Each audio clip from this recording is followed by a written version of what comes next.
Hello, this is Storybooks channel. New videos are posted every day. Subscribe and click the bell.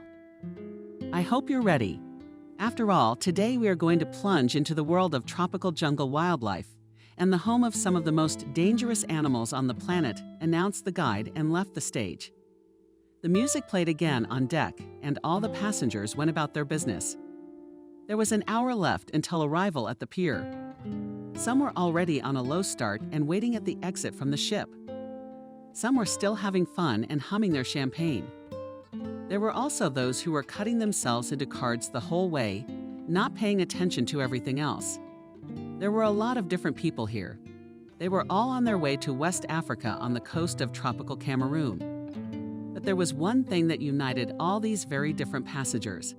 They all wanted to capture the beauty of the tropical jungle and show off to their friends as soon as possible about what a mysterious and beautiful place they had traveled to.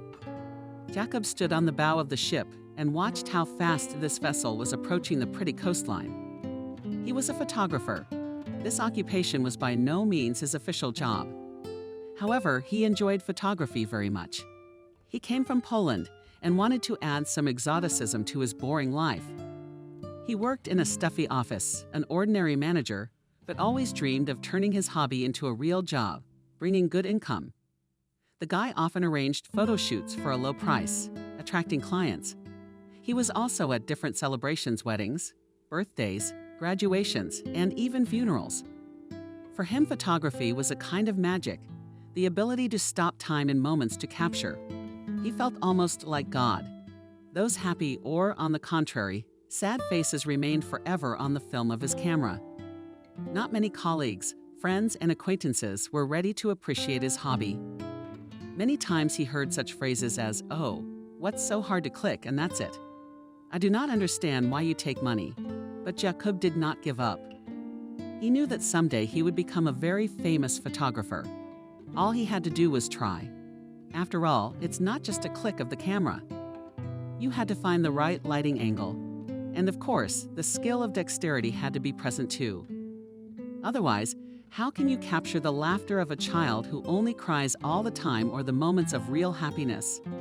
When a girl finally gets married, each moment must be able to capture, and this is a skill few people have. Jacob was sure of his success, so he went on this cruise, having saved part of the necessary amount of money by hard office labor. It is here in the rainforest. Their boundless ocean could make gorgeous shots that would immediately make him famous. So he thought so dreamed. Finally, the ship started, came to develop towards the shore. Most of the guests watched the action with admiration, and some did not care. Sometimes the question was why people with such sour faces went on this trip. Although the answer was obvious, they were just tired. After all, the liner had traveled to this place for many days and nights. And even though there were all the amenities, huge swimming pools, restaurants, large cabins, many passengers were really suffering from not being able to set foot on solid land. They could have taken an airplane, but this particular unforgettable excursion involved traveling on a liner. The tour company was highly publicized and attracted the attention of many people. Everyone wanted to see the beauty of the tropical jungle and, of course, to ride on a real ocean liner. They arrived at a place called Buda. There were many hotels by the sea. This is where the tourists were supposed to check in. A wide gangway was fed to the exit. People immediately rushed to get down on solid ground. And in a minute a traffic jam was formed. Jacob was in no hurry to get off, so he did not even enter the crowd. He preferred to enjoy the seascape for a few more minutes. He thought about how endless this ocean is, and how small he was in this boundless expanse. He was brought out of his thoughts by a man's voice behind Sir. "It's time to go," the sailor said. Jacob nodded and followed the man. He understood their language, but he could not speak it himself. He even tried to learn the language once. He signed up for courses, went, but then his work came up. And after a month, he didn't even remember to study. Now, even though he knew a couple dozen basic words in the language, it was impossible to speak it, of course. But the very speech of foreigners was understandable to him, though with some difficulty. Stepping down the gangway, he immediately smelled the aroma of some delicious spices. Jacob even closed his eyes for a moment to better feel this magical smell. When he opened them, he realized where this wonderful aroma was coming from. There were vendors standing on the wharf and beckoning tourists, showing them sacks of different spices. Jacob risked approaching one of the stalls. The guy tried to ask what kind of spices are these? The natives looked at him with a silly smile and blinked. He didn't understand anything. Jacob, pointing to the bag of spices. After a while, the guy replied, finally realizing what the customer wanted from him. Jacob continued, and only then realized he was speaking English again. The kid merchant was upset, because again did not understand a word. He tried to say something to Jacob, but he was already looking the other way. He was being called out to everyone else by a woman from his tour group. All right, the hell with you. Disgruntled Jacob skipped away and ran to his own. You will now get into these cars and you will be taken to the hotel. There you will leave your things, explained the young girl tour guide. She was wearing long shorts, khaki color, and a white top. Jacob even got a little embarrassed when the girl looked at him with a smile. Jacob, why are you standing there? You do not understand something? Asked the guide, approaching thoughtfully that guy. He woke up and blushed even more. I do not. Excuse me, where are the cars? Asked Jacob, embarrassed. The girl laughed and pointed to the side. A lot of big black SUVs were parked there. The boy nodded and ran toward them. The tourists drove through the jungle to the Marion Beach Hotel. The journey took about 20 minutes by car. While they were moving, Jacob and all the other guests admired the beauty of this rainforest. Of course, it couldn't be called untouched nature, as it was a jungle with hotels. And of course, the territory was put in order. Large animals could not be met here, but it was possible to observe interesting and exotic plants, which seemed quite ordinary to the locals. After a few minutes, the tourists finally arrived at the place, which will now be their home for 2 weeks. Jacob was taken away by the hotel staff, and he followed them along the way, observing the gorgeous landscape. The owners of this hotel had done a great job. Now Jacob understood why he had paid so much money. Although in fact, half of the cost of this excursion was paid by his parents, thus making him a birthday present. They always supported him in his endeavors. And for that, the son was very grateful to them. His parents were not particularly rich, but they saved up for this trip for a long time, so that the surprise for their son turned out to be really worthy. The grounds of the hotel were huge. There were wooden bridges that led to the rooms. The villas were built right on the water. There were palm trees, colorful flowers, and bushes planted everywhere. But of course, what struck Jacob the most was the view from the room window. It overlooked the vast ocean. The doorman put Jacob's things by the door and handed him the keys and walked out, leaving the guy alone. Jacob was ecstatic. The first thing he did was jump on their tea bed and enjoyed the stunning ocean view out the window for a long time. After a few minutes, the hotel manager knocked on his room and in English asked him to go to the restaurant where the girl tour guide was already waiting for everyone. Now the guy experienced some excitement in his chest again. He took a deep breath and tried to calm down. True, it didn't help much. He liked this girl very much and wanted to make the best impression on her, so he searched his suitcase for something beautiful. However, everything that could at least a little bit suitable for the first acquaintance there was. A black jacket and pants. Of course, Jacob wouldn't put them on. He would have looked like a white crow. It was only morning, however, it was already very hot. So the guy opted for beach shorts and a shirt with palm trees. He fiddled with the mirror for a long time, and when he looked at his watch, he immediately perked up. He was already very late. So, taking only his cell phone with him, he rushed to the restaurant. The way was not long, and Jacob did not even get confused in the turns. Whether it was luck or he was just well oriented by the signs, but he got to the meeting place almost on time. There were already 20 people seated in the restaurant. However, it was not all of them. Probably all of them were divided into groups, and Jacob almost jumped with happiness when he realized that this girl would be a tour guide in his group. Oh, Jacob, we've been waiting for you. The girl standing on the dais greeted him with a smile. All the guests immediately turned to him, and the guy felt embarrassed again. "Please have a seat in a friendly manner," the girl said and turned to the other guests again. "So my name is Anna, and I will be your guide for the rest of our journey for all questions. Please feel free to contact me." She turned her head and winked at Jacob. The man immediately blushed, but did his best to hide it. He didn't understand why Anna was paying such attention to him. Of course, Jacob secretly hoped that something caught her eye. "Tomorrow we go to the jungle, so please dress as comfortable as possible. Everything else will be taken care of by our team," continued the guide. "And today, rest up, gain strength for our journey." Some of the guests still asked some questions, and then everyone began to disperse. Jacob was brave enough and approached Anna. He wanted to invite her to dinner at the restaurant, but something went wrong, and the guy stuttered at the first word. The girl obviously noticed this strange behavior and decided to take the initiative. "Did you want to ask me something? Friendly?" she asked. Jacob looked at her beautiful eyes and could not tear his gaze away. They were similar, like the sky or the ocean, which was a few hundred meters away from them.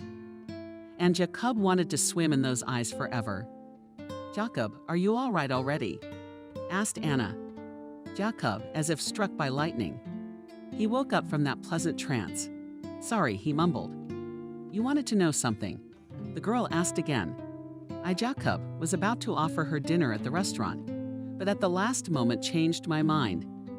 Usually girls do not like such a persistent guy, and they'd only known each other for an hour. It was urgent to think of something. And Jacob did not think of a more ingenious idea than to ask where is the bathroom. Anna looked at him in bewilderment, but tried not to show it. She pointed in the direction of the restroom, and when Jacob went there, the girl laughed softly. It was evening. Jacob has already had time to sunbathe in the sun, drink cocktails, and swim in the sea. After arriving, he was very tired, but decided to take a last look at the restaurant. His favorite song was playing there, and he really wanted to go there. Inviting Anna to the restaurant was a very good option. But Jacob decided first to get to know her better. "May I, please?" I put, and. "I think that's it. I don't like to eat when it's hot," said Jacob in English. He had practiced for a long time during the day to make this order. The waiter nodded understandingly and left. The guy looked around and immediately noticed Anna. She was sitting across the table from him and seemed to notice him. "Do you speak the language well here?" she said, smiling. The girl was drinking something from a glass. It looked like white wine. "Thank you. I tried," Jacob answered proudly. He felt like a schoolboy who was praised for a good grade. Suddenly, Anna stood up and walked over to his table.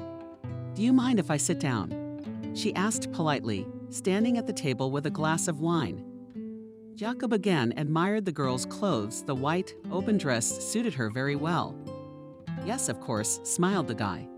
The girl pushed back her chair and sat down across from him. Now Jacob was again embarrassed by the gaze of this beautiful young girl. "I'm very excited to be leading the tour here.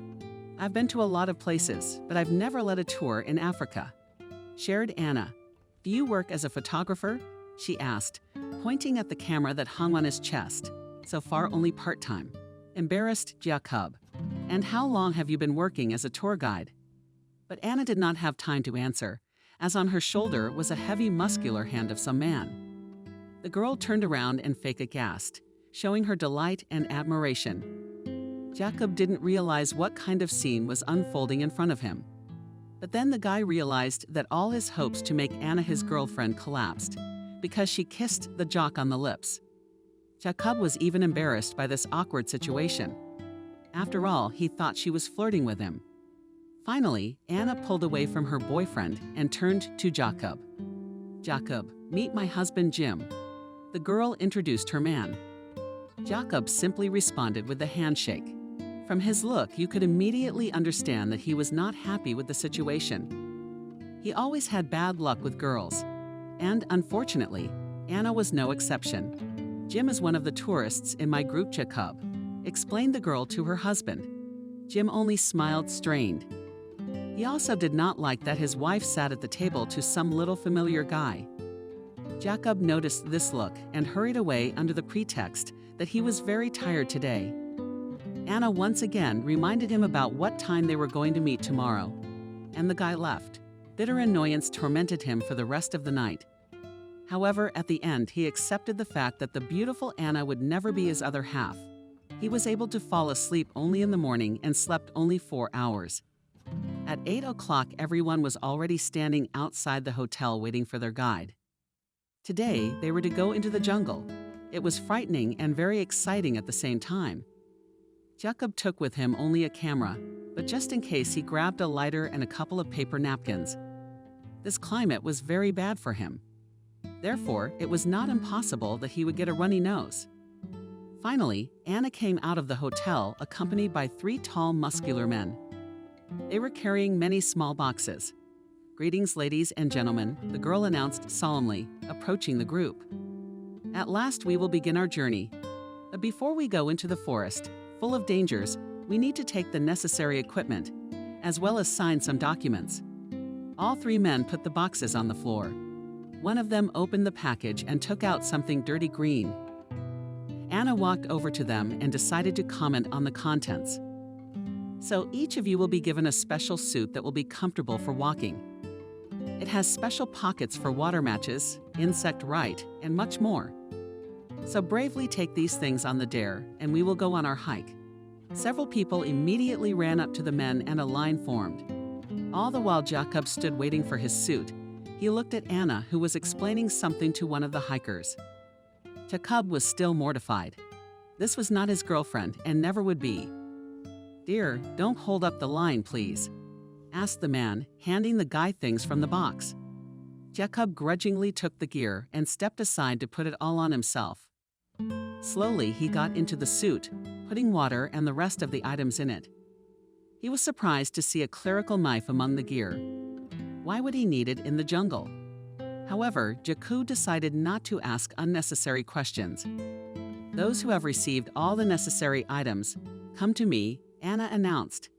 Jacob looked in her direction. The girl stood at a table and gave each person a form. Jacob decided to find out what was written on the forms. He got in line and after a while finally came to the table. "Familiarize yourself with the document and then sign here and here," the girl explained. "It's all formalities." She tried to say friendly, but it turned out too serious, and Jacob tensed. He stepped aside to read the contract. "In case of injury, or death, I have no claims against the organizers. I am familiar with the safety rules," it said in the contract. The guy was not surprised by this paragraph. As other tourists, he often participated in sports competitions. And everywhere in all the papers there was the same warning. It was really just a formality. However, it was still a bit tense. After all, anything could happen in the jungle. But he trusted this tour company, which in its entire existence had never had any such incidents. Well, or did they just keep quiet about them? Suddenly, a red-hot thought occurred to him. Jacob approached Anna again and jabbed his pen at one of the items. "Did we talk about safety rules?" Jacob asked. He didn't care at all. He knew it was a formality. He just wanted to hear her voice one more time. The girl looked at him skeptically and then answered with a strained smile. "I will announce all the rules later." "No worries," Jacob nodded and handed over the signed contract. A few minutes later, all the documents were signed and Anna spoke again. "And so it's perfect. Now I've instructed you all and we'll be on our way." Everyone moved as close to her as possible, like they were afraid of not hearing something. The jungle is not something you drive through. When we drove to the hotel, the girl started. "Now we are going to a truly untouched nature, the wild animal house. In this regard, I want you to make sure once again that you have all the equipment. Please keep up with the group and help each other out, if anyone needs help. And now for the most important part. I'm going to ask you all to hand in your cell phones." There was an immediate uproar after this statement. However, after a minute, Anna managed to calm everyone down and continued that all this is done for you in the jungle communication does not catch, so phones will be to you no need. If you wanted to take pictures, then I hasten to rejoice you. With us will go a professional photographer. At first, Jacob thought that the girl was talking about him, so he felt some pride and at the same time embarrassment. However, after these emotions came disappointment, when from behind Anna came Jim with a camera. Jim will take quality pictures of you for free. Will you be satisfied? Satisfied, announced the girl. The tourists immediately calmed down and changed their minds. All of them gladly put their gadgets in special boxes. We are responsible for your electronics, so you cannot worry. She safely laughed Anna. And now let's get to the most important thing. She switched to a serious tone. Sometimes there are situations where you may get lost, but don't worry. Each of you will now be issued trackers. On them there is a special red button, pressing which you will immediately call the rescuers. The men who were holding the boxes started handing out the trackers. Jacob looked at the flimsy device with disbelief. It was definitely not protected from any exposure to water, so he had to be careful with it. When everyone had checked the equipment for the 1000th time, the campers settled into the SUVs that were taking them into the thick of it. They drove through beautiful terrain again, past other hotels.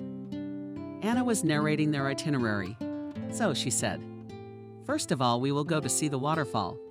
It is the most mesmerizing and magical place where we will be able to take amazing pictures and, of course, make a wish."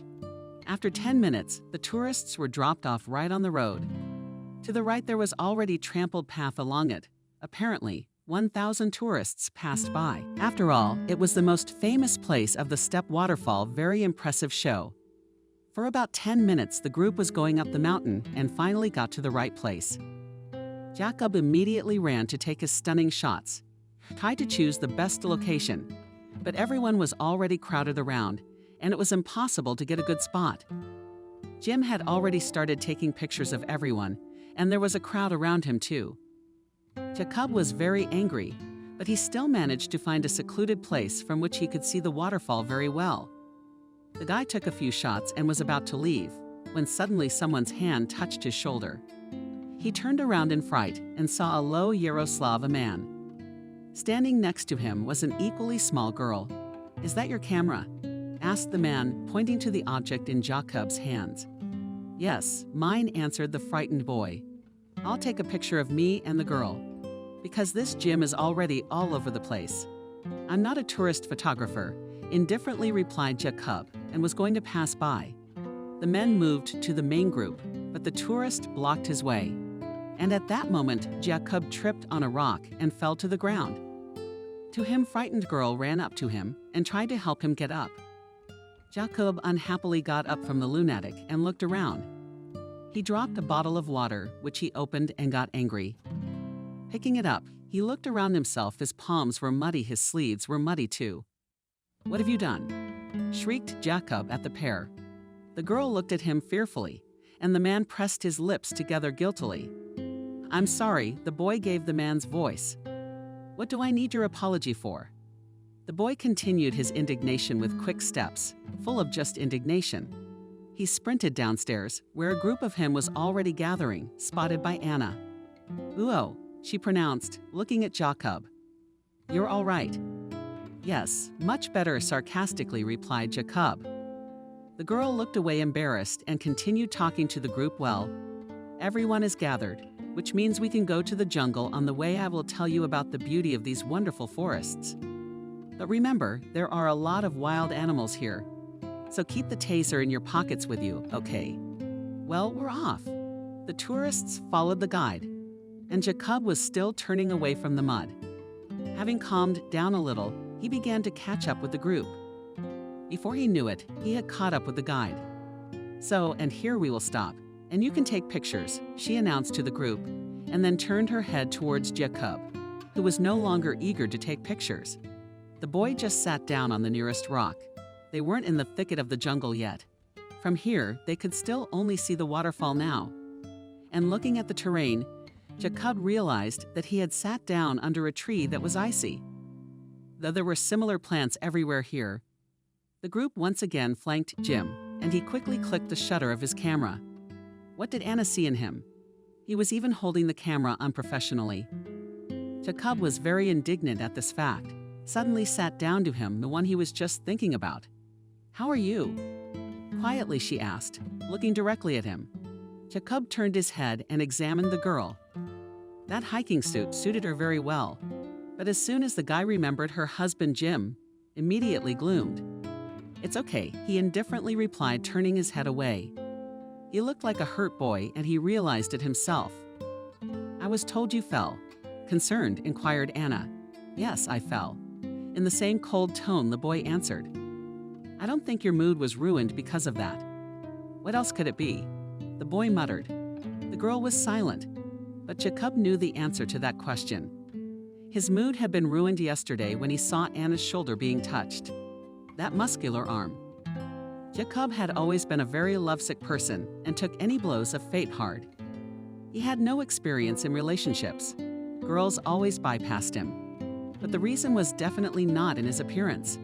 The guy was quite handsome, athletic, and young. He was just too nerdy.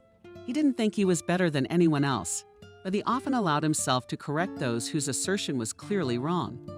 Or maybe the reason revealed itself in the fact that he was still living with his parents, though at 22 that wasn't such a shameful thing to do. Either way, whatever the real reason was, girls were still avoiding him. The group was already starting to gather again. Anna got up from the rock and walked towards them. Jacob pulled himself together and followed her. "So what you saw was still a flower. And now we are heading into the real jungle. Please be vigilant and do not defend," explained the girl guide. People followed the guide, Jacob along with them. The road was not an easy one. The path was very often very narrow and slippery. Sometimes you had to step over thick roots of plants. There were vines hanging from every step. In just a few minutes, they were able to see the first real creatures of wildlife, the monkey. Not all the tourists had time to see this monkey, because it jumped lightning fast through the trees and instantly flew over their heads. Some were upset. However, Anya assured them that this was not the purpose of their hike today. After all, they were now going to an area where tigers lived. Unfortunately, it really took a long time to get to them. But the girl guide entertained her group with the most interesting facts about the jungle. Therefore, the tourists were not so boring to wade through the thickets. Once again climbed over a fallen tree. Jacob noticed some movement. He looked around, but saw no one. But then, looking closer, he noticed the tail of a parrot, and then his own. He was sitting on a tree branch and brushing his feathers. Jacob decided not to shout to everyone about what he saw, otherwise people would scare away the cautious bird. Instead, the guy decided to take a few shots on his camera. The group walked slowly. He would definitely not lag behind. Jacob carefully, without sudden movements, took out the camera and began to look for a good angle. But he could not get it. Then the parrot hid his head behind a wing or turned around. So it was not clear what kind of bird it was. But after several unsuccessful attempts to shoot this wonderful creature, Jacob still managed to find a good position. And as soon as he clicked, the parrot immediately flew aside on another branch. The shot turned out blurry and incomprehensible, but stubborn Jacob could not allow this bird to remain unrecorded. He'd be biting his elbows for the rest of his life. So the guy approached his victim again. It flew in again. Jacob chased it again and again, and he finally got a really amazing shot. It very successfully captured the parrot in all its glory. Especially well turned out wings. If you zoom in on them, you could see them in great detail. Jacob for a minute admired this masterpiece, and then with a happy face decided to return to the line. But when he went in the direction he thought he had just come from, Jacob realized that this was definitely not where he had been and turned around in the opposite direction. Now he was confused and didn't know where to go. Any path made him doubtful. He decided to orient himself by the branches, because they were the ones he was looking at when he was chasing the parrot. Because of his excitement, he began to be overcome by heavy doubts. However, Jacob decided to listen to his intuition and went in the right direction, in his opinion. He walked for about 10 minutes, but never came to a familiar path. The guy began to get more and more worried. He began to calm himself. Maybe he simply missed the path where he should have turned. Jacob turned back, began to look, but through the huge leaves of liana plants and trees, could not make out anything at all. Suddenly, he heard some kind of hissing.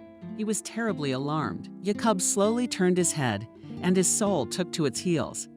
On a branch of a tree that was a couple of meters away, from it sat a snake, a huge snake, and it was also completely different from what he had seen once in his native forest. Jacob froze. He had read many times that when you see a snake, you should just stop and let it go, which he did. Sweat slowly dripped from his face, but not a single muscle trembled. The snake, on the other hand, hesitated for a couple minutes, and then descended from the branches to the ground and crawled past the guy with a sing-song. Jacob waited a few more minutes motionless, to be sure not to run into this deadly creature. Then he exhaled a sigh of relief, but unfortunately, being saved from the snake didn't solve his even bigger problems. He was still alone in the dense jungle, and it was still unclear where he was. Jacob walked a few more meters and came to a small clearing. It was very cozy here, if you ignore the fact that he was completely lost. The sun shone cheerfully through the crowns of trees, and its slanting golden rays fell on the emerald-thick grass. In the distance, Jacob saw a monkey deftly jumping from one liana to another, but he was no longer impressed by this sight. He panicked. His heart beat more often, his hands were sweating. Suddenly, he remembered Anna's words. Everyone will have a tracker. Press the red button, and the rescuers will come for you. The boy looked at his wrist and could not believe his eyes. The life-saving bracelet was gone. On the other hand, it was not there either. Jacob frantically searched for something in his pockets and backpack. The search was unsuccessful. Tracker was nowhere to be found. It was only after a few minutes that Jacob had an epiphany when he tripped and fell. It wasn't just water he dropped. The GPS tracker fell off my arm too. Jacob didn't even notice. Now he was left completely alone without food, water, and without the ability to call rescuers. The guy sat down on a rock and almost cried. Soon, and the day would be coming to an end. He thought, it gets dark quickly in the jungle. And indeed, the sunset was slowly drifting away. To help, I'm here, yelled as hard as I could. Boy. He screamed again and again until he was completely hoarse. But no matter how many times he tried, there was nothing and no one. Then he had the horrifying, but perhaps fictitious, idea of making a fire. The smoke was bound to be seen by someone. He had often seen on the news how people were found thanks to the smoke from the fire. So Jacob decided to repeat the experience. He found some dry branches lying near the trees. 10 minutes later, he himself took a whole pile. Now it was only necessary to set it on fire. Jacob found a lighter in the pocket of his jacket and brought it to the twigs. The twig lit up nicely and immediately went out. This was the first time Jacob had encountered such a problem. And finally, he realized it was all caused by the immense humidity. The kindling here wasn't so dry, and it didn't burn well. So Jacob found some dry leaves and put them under the branches, took out a lighter and lit the leaves. A small flame engulfed the dry leaves and then spread to the branches. At first, Jacob was pleased with what he had done. However, then his luck turned away from him. When the fire had gotten hot enough, the flames suddenly spread to nearby branches and dry grass. The fire began to climb toward the larger trees. Jacob now looked on in horror as the kindling and fire was almost reaching the dense thicket. Disaster was inevitable. The guy tried to put out the flames with his jacket, but nothing helped. He began to have the most real panic. His palms were sweating. Cold sweat appeared on his body. His eyes darkened and it became difficult to breathe. His throat constricted. Just a moment more, he'd just burned to death in here, in this damn jungle. Suddenly, he heard the distinct cracking of branches behind him, under someone's heavy footsteps. Jacob turned around, hoping that he had been found. But the sight he saw frightened him even more than the fire. He recoiled and almost fell into the fire. There was a gorilla staring back at him. The animal seemed so huge. The boy just stood still. It was as if he was burrowed into the ground and was afraid to make any movement. The gorilla was not afraid of anything, including the man. It picked up some huge green leaves and began to throw them into the fire. The fire died down. Jacob timidly approached the trees and began to help. Burning picked up the wet leaves. Then the animal grunted and began to throw a handful of sand into the fire. And Jacob, overcoming the fear of this huge creature, helped him in this as well. Together, they were able to put out the fire. Jacob could not believe that all this was happening to him. To think that a wild animal helped to put out the fire that had started. But the guy still shunned the gorilla. Wild animals are unpredictable and always pose a danger. That he knew for sure, especially gorillas. These giants are very strong. And a fight, if it happens at any rate, will end in death for an unarmed man. But this gorilla didn't seem to have any intention of hurting him. It began to walk away slowly, but all the time it turned its head and made some movements with its huge long arms. Jacob could not understand what this animal wanted from him.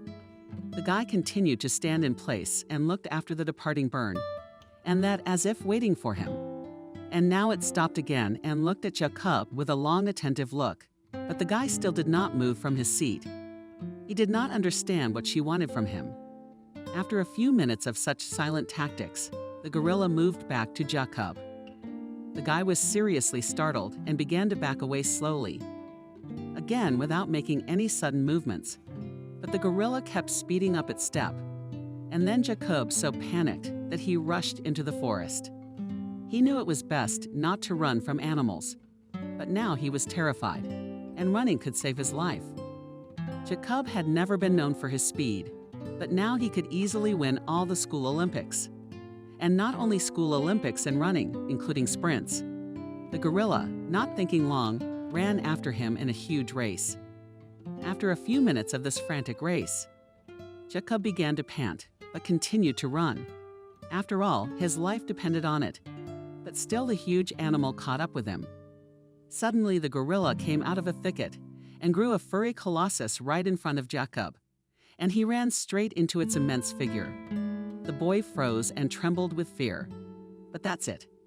Here comes my death, he managed to think. But the gorilla rose on its hind legs, walked past the lad and poked him in the back with its heavy meal. Jacob involuntarily moved forward like a puppet led by a puppeteer. He really felt like a puppet. Then the gorilla began to push him in the back regularly, and Jacob had no choice but to go wherever she pushed him. Thus, they came back to the clearing where they had recently met. Jacob gradually realized that he was in no danger, and this monkey still just wanted to take him somewhere. The guy hoped that it would not be its ancestral home. Maybe the animal knew where the exit from the jungle was and was pushing him there. Hopefully, he thought. And so they walked side by side for quite some time. He had long since lost track of time. On the relative plain, they descended into some lowlands. Only now Jacob realized that all this time was far above sea level. However, the place where the gorilla led the guy was not at all like an exit from the jungle. On the contrary, it seemed to be the deepest part of the rainforest. And then Jacob saw many people in strange attire. He realized that it was some kind of local settlement in the middle of the jungle. Finally, an old man noticed the new arrivals. He was probably the chief. At least, so it seemed to the haggard men. To the boy this chief, as Jacob mentally dubbed him. With a proud gait, he approached the poor guy and asked him something. But Jacob did not understand a thing. This language was completely unfamiliar to him. The boy stood and looked at the leader with naive eyes. The old man repeated his question. And only now Jacob realized that this is not some unfamiliar language of the natives, but ordinary English. Apparently, from fear, he had forgotten how people speak. And it seemed that the leader asked him who he was. Jacob thought a little, and then, but terrible English with an accent to twist words, said, "I am Jacob tourist. I need a hotel. I'm lost. You help me." The leader looked at the strange stranger in bewilderment. The whole village was watching them. Who was this stranger and where did he come from? After a few minutes and a dozen questions, the old man realized that he would not get anything out of this frightened young man. This guy didn't understand anything, and he couldn't even speak. The leader ordered to give him a hut and food. The young girls fussed and started running around, following orders. One of them approached Jacob, took him under the arm, and led him deep into the village. The boy turned around, but the gorilla who had brought him here was nowhere to be found. For a second, He thought that he imagined it all because of the lack of water. He must have found the village by accident. The girl sat him down on a log that was used as a bench. Opposite him on the same log sat two boys, about 10, 11 years old. They were discussing something animatedly, but Jacob could not understand a word. And looking in the chassis, he realized that the improvised benches were around the fire. The guy assumed that this is where various meetings are held, and perhaps cooking food. However, the second option he immediately discarded. As soon as he saw a man who had a special table for food and a stone device that could be called a brazier. The man was already roasting something on the fire, and Jacob hoped it was food for him. This whole trip had made him very tired. He was very hungry, and he was also terribly thirsty. But the girl who accompanied him had disappeared, and he was ashamed to ask the boys for water. So Jacob decided to get water himself. Surely there must have been something like a well. The boy stood up and surveyed the area. The village was quite large. To the right and left were small houses. They were mostly all made of clay and bamboo. He passed by a cook who had a separate hut for cooking. I guess you could call it a kitchen or even a restaurant. Jacob grinned. After passing a few more cabins, he came to an uninhabited area. Further on, the jungle stretched out again. Jacob never found one. But he did hear a soft sound and a rustling. It was definitely a stream. At first, he wanted to ask one of the locals if it was possible to go there. But there was no one around, and he was so thirsty that he decided to go there. One stream could be heard very well. Clearly, it was not far away. No one would notice he was missing. Jacob walked down the small, not densely packed slope and headed for the water. The sun was already hiding behind the horizon, and the water reflected a beautiful orange sunset. The boy was very happy when he saw the crystal clear water. First, he decided to wash his face and tidy up a bit. His face was smeared with dirt, and understandably so. Jacob put out fires and then ran from a gorilla that ended up saving his life. All these events were whirling through his head. And the guy thanked God that he was able to find some civilization, if this society could be called civilized. What if they were cannibals? The thought made him break out in a cold sweat again. He tried to distract himself, washed his face, and drank the cool water greedily for a long time. She seemed like a blessing to him. The water was so pleasant that Jacob decided to take a little swim. He took off his shoes and dipped his feet into the rivulets. What happened afterward was etched in his memory forever. Sitting by the creek with his steps submerged in the cool water, he saw in the distance some floating log. Then it seemed to him to be a man lying down altogether. After a few more seconds, he saw someone's eyes on the log. Clearly not human eyes. Suddenly, Jacob realized that it was not a log at all. It was a real crocodile. The giant predator shows out of the water more and more. Quickly approached Jacob. Young man, how glued. Sat on the shore and looked at this horrifying sight. It was as if he had frozen from shock. He was pulled out of his stupor by a piercing scream. "Run, save yourself. Run, you idiot," shouted a woman's voice from behind in English. Now Jacob didn't need to be told again. Twice he tore from his seat like a good sprinter. The boy raced away from the creek back into the depths of the jungle. At this point, he didn't care where he ran. As far away from the fearsome beast as possible. The chase was on. The crocodile didn't seem to have organized. And Jacob calmed down a bit and stopped, breathing heavily. After a few minutes, the very girl who had sat him down by the fire and promised to give him a tour of the village approached him. She seemed to be the one who had saved him. She was now dressed in hunting clothes. If you could call it normal clothing, she was wearing some sort of linear, short bandage, covering everything below the waist, and the same bandage barely covering her breasts. Jacob was even a little embarrassed to see her like that. After all, in the village her clothes were more closed. "How did you even end up here?" she shouted in good Polish. Jacob was amazed. What is this? The effects of repeated shocks so affected that he began to understand the natives.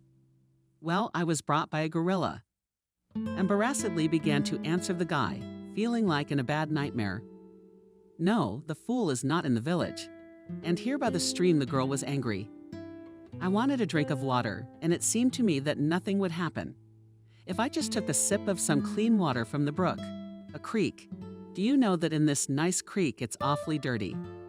There are dangerous animals in that part of the jungle. Only hunters are allowed in that part of the jungle. I didn't know. I just wanted to. I don't care what you wanted. I'll take you back to the village to the chief. Let him decide what to do with such an idiot. Jacob guiltily lowered his head. It seemed to him that he was a delinquent schoolboy who was reprimanded by the teacher. In the end, of course, the guy obeyed and went after the girl. This village was his only chance for salvation. What's your name? After a few minutes of silence, asked Jacob. The girl seemed to understand his language very well. Indifferently answered the stranger, removing leaves with a stick. That name means something. Well, that means, the girl said snidely. But you don't need to know it. Say your name. Jacob, said the guy, following her. Jacob. Coco interrogated. And what does that mean? And then the guy smiled victoriously. He had waited his whole life for such a question. It could seem that his head even climbed up from pride.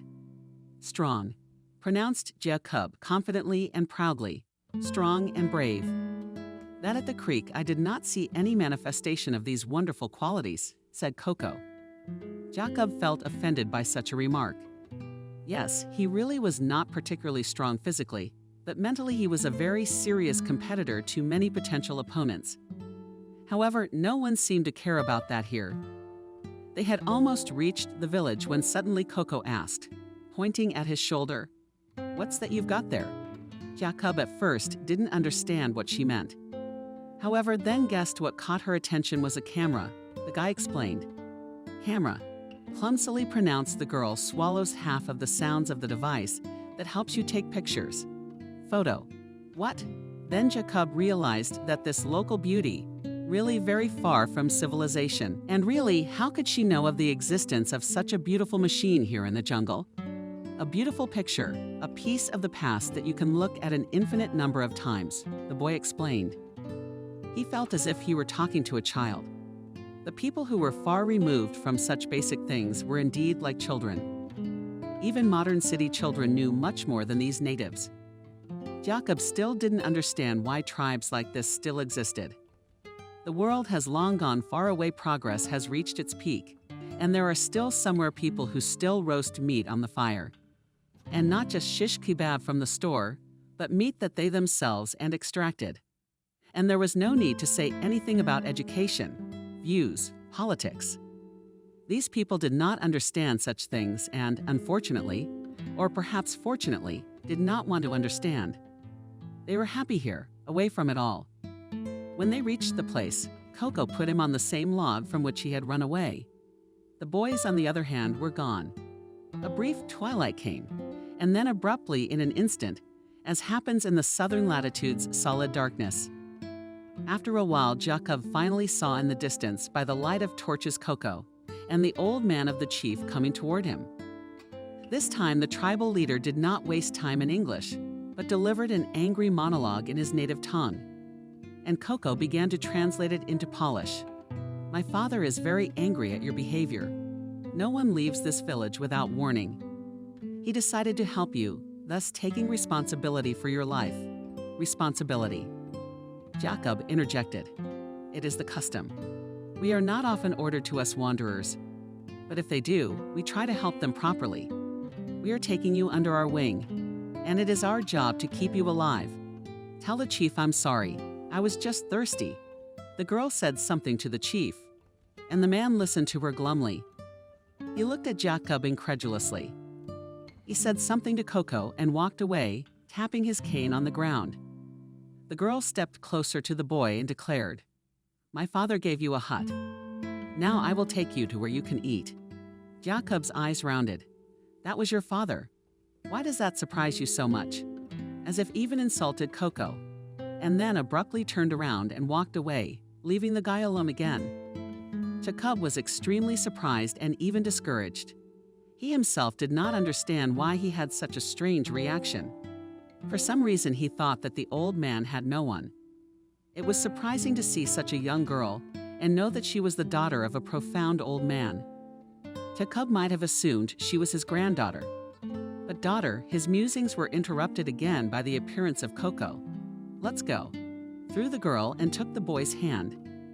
She pulled him behind her, and he, like an obedient puppy, followed her. They came to a hut. It smelled of meat. Do these natives really know how to cook? The guide and the girl entered the room, and Jacob was even surprised that there was a real wooden table with wooden chairs. After all, civilization had not gone so far from them. The interior was very similar to the old Slavic hut. Only the hut itself and all the furnishings were made of bamboo. The girl sat him down at the table and left. To what? That must have been where the kitchen was. The guy once again looked around the house, the table, chairs on the wall, some herbs, honored, incomprehensible objects.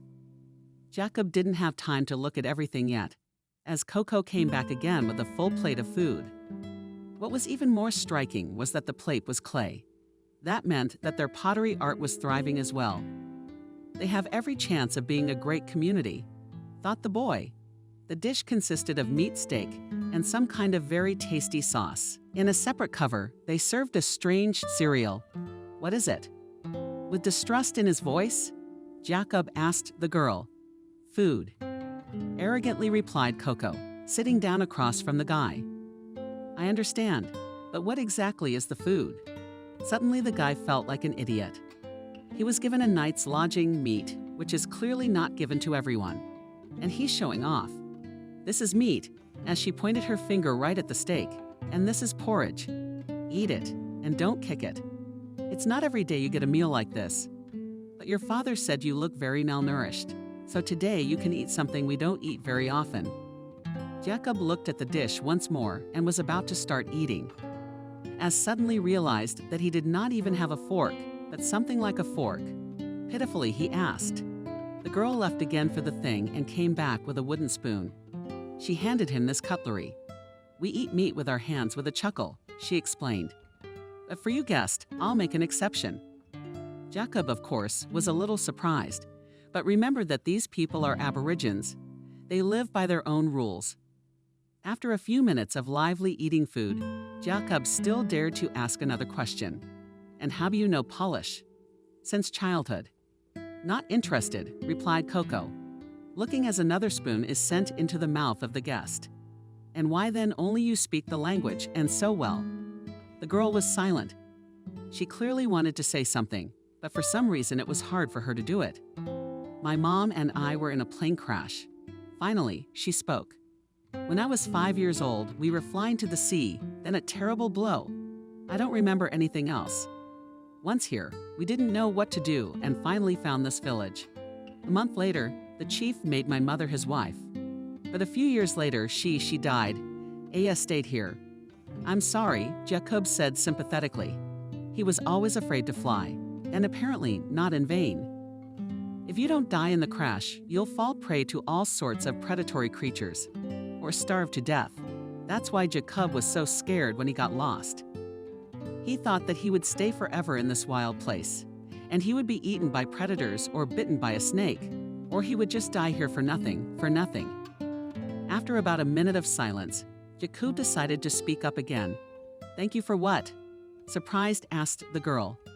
"For saving me from that crocodile. And for the food is not necessary to thank me." "Speak, thank your father. He saved you. I'm just running an errand. It must be hard on your father. Why did he lose his favorite wife?" The girl was a little embarrassed, and then let out a small laugh. "I don't think it's hard for him." "Jacob." Coco giggled. "He has 8 other wives, and all of them are alive and well, and his children can't even be counted." Jacob is in complete shock. Look down at him. 8 wives. He almost shouted. Yes, Jacob and all of them he loves continue to make fun of him, Coco. The guy, to digest this information, asked the next important question. "You weren't always called Coco, were you?" The girl's face darkened. It seemed that she still regretted something. "No, of course not," she answered politely. "It's my old name that my mother gave me, Alice. She always called me Alice. But when the chief married my mother, I was given another name for my new life. My mother changed her name too, and I was only 5 years old, so I did not resist. Everything seemed like a game to me then. So what is the significance of the name Coco? The girl smiled again, and there was no trace of her sad face. But I don't know, maybe beautiful, she said flirtatiously. But why should a name have any meaning? Do you care? A name can say a lot about a person. Why is that, I tell you? Isn't that you? Making friends with the spirits? To my people, name matters, yes, but to me, it's just a bunch of letters. In confidence, I had so much fun when I was 5 with the chickens repeating Coco over and over. It's probably stupid. But at that moment, I didn't think about anything else. I said I'd be called Coco. Sounds like a really good name to me. I'm not arguing. The boy smiled. He finally finished his portion, even though he was hungry. Coco dragged him outside. Dad said to take you to your cabin, but I want to show you something. Jacob nodded and followed his mysterious mistress. By now she no longer looked like she was by the stream. She was wearing a light white dress or tunic obliged by a sash. It might even have been night. However, it was hardly their custom to walk in night attire with a stranger like Jacob, but this girl was clearly guilty. Not to all the traditions of this people, she seemed free and intelligent. Jacob didn't manage to speak to the rest of the population, but he wouldn't have been able to. Only Coco spoke Polish here. And it was a great luck and a real miracle under the circumstances they came to some clearing hidden by trees. Jacob possessed a feeling as if he had fallen into a fairy tale. Everywhere flew, light and grew the most beautiful plants, which Jacob had never seen anywhere. He already wanted to take out his camera and start taking pictures of this fabulous beauty. But what stopped him? Let you show your magic thing in action later. For now, just enjoy the stars, pronounced the girl. The guy raised his head and was shocked by what he saw. Everything was dotted with a scattering, the brightest stars, myriads and myriads of sparkling lights, mysterious darkness. And such a sight is not seen much anywhere. Here the sky seemed fabulously unreal, as if he was not in the jungle, but on some other unknown planet millions of light years away from old Earth. Jacob looked, but the doll was sitting in the grass, looking upward. Her eyes reflected the entire cosmos. It was something eternal, unthinkable, unimaginable. The whole image was somehow so in harmony with untouched nature, with this impossible beauty around. She was so engrossed in the spectacle of the night sky that she didn't even notice Jacob taking her picture. The girl only heard a faint click. "What did you do?" Startled, she shrieked.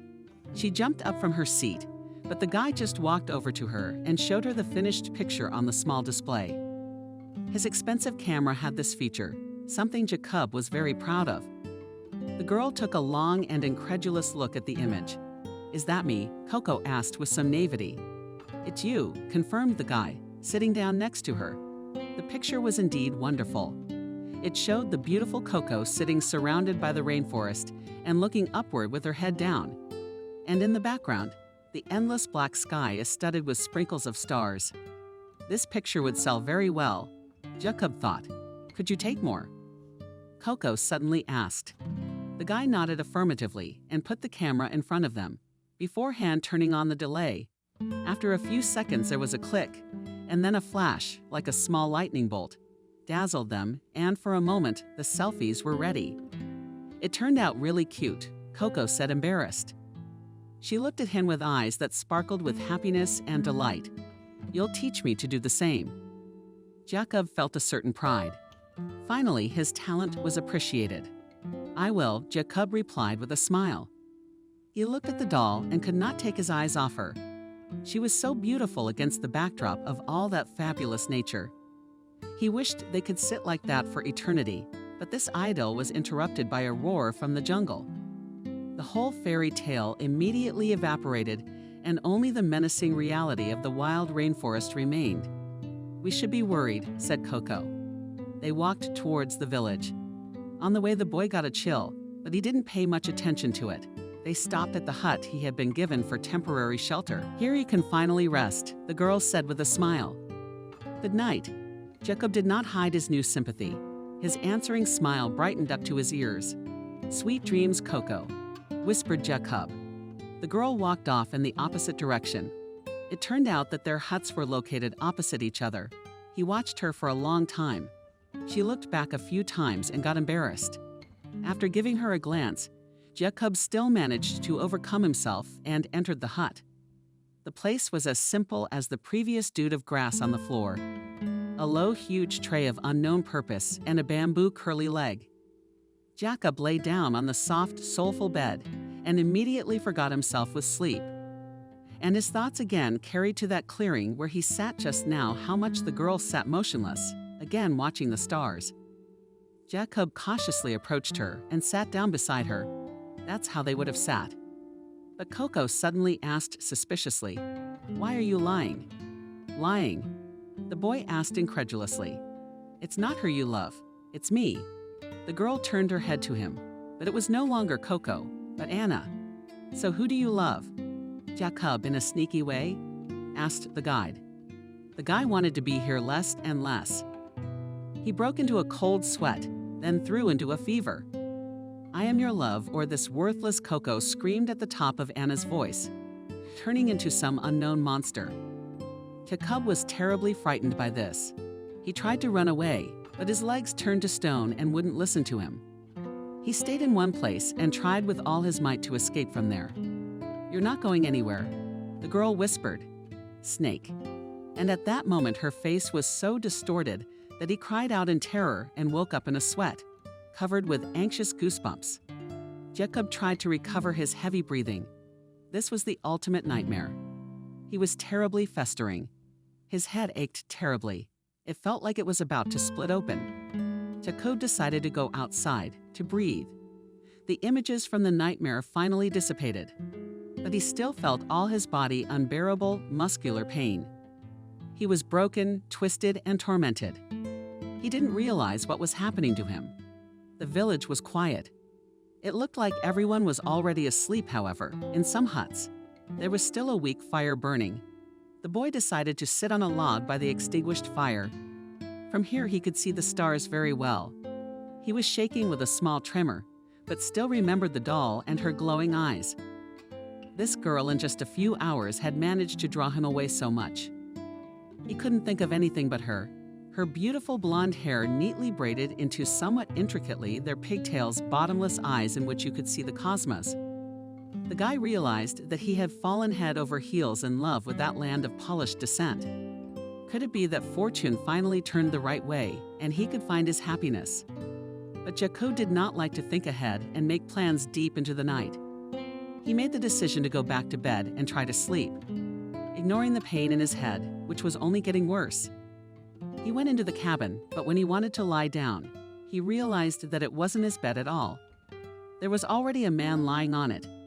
As he got used to the darkness, he realized that this house was much more spacious, and there was more than one bed. Then he began to distinguish someone's silhouettes.